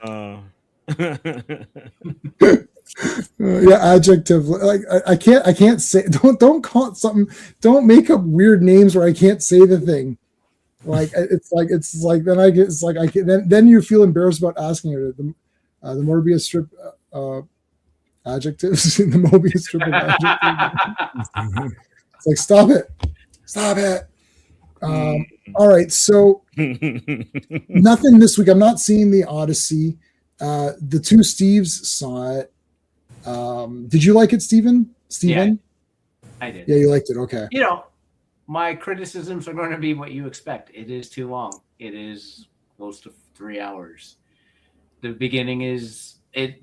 I can tell you exactly when the movie actually starts, and it is when they get caught and trapped by the Cyclops. That's when the movie starts. That's cool. Yeah. Other than that, it is very slow and kind of politicky a bit. And I'm like, I understood everything that was going on. I know the story of the Odyssey. I know the story of the Iliad. I read them both. So I knew exactly what was going on. It's told in a very weird style. It's fine. It's Nolan. But I enjoyed it. Overall, it was a great spectacle. I loved the, the suitor showdown. There you go. There it is, guys. And that looks like a pretty small text. And so that's why I wear glasses now. So I like this kind. I read. I didn't know. I love history and stuff, and I did good in history, and I like the ancient kingdoms, Rome, Egypt. I like all the Greek stuff and all that, and we in university we sat because I want to be an archaeologist, and we sat down and we're like, okay, let's study the Odyssey, or I'm not sure which one, if it was Iliad or Odyssey, and I was like, there's no chance in hell I'm going to read. It took me 1 year to read the Fire and Blood, which is the first House of the Dragon book 1. It took me 1 year to finish that. It took me like 8 months or 9 months to finish the Fellowship of the Ring. So I looked at this thing, I was like, I'm going to go on the Odyssey to finish this thing. So I'm like, I can't read this. I know a man's got to know his limitations. Clint Eastwood, favorite all-time quotes in a movie. Oh, so are you serious? That's awesome. Absolutely, man. Yeah, that one. And when you hang a man, you better hang him good. Yeah. But no, a man's got to know his limitations. So I was like, yep. And I was like, I can't read this. I did try. I pulled a Yoda, do or do not. I did not, but I did try. Okay. And I was like, there's no way. So my Greek mythology is from Professor Harryhausen. He's a great professor. He did a lot of visual aids. Professor Harryhausen is my teacher. Now I'm okay. We talked about this. I'm okay with slow science fiction movies. I'm not as okay with slow fantasy movies. Like I watched The Return. Did anyone watch it? That's Ray Fiennes, which is I don't think I saw it. it just came out like 2 years ago or something. That's Ray Fiennes is he Ulysses or Odysseus? I don't know. The Return. It's the same thing. It's the same thing. It's just, so they changed the names. So that Ulysses is that the Roman name? It's it's like there's different. There's the same names. So I don't remember if this movie was the Greek version or whatever.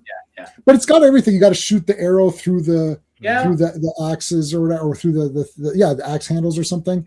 But it's only when he gets there. Yeah, when he gets back. He's literally back. So everybody's already dead.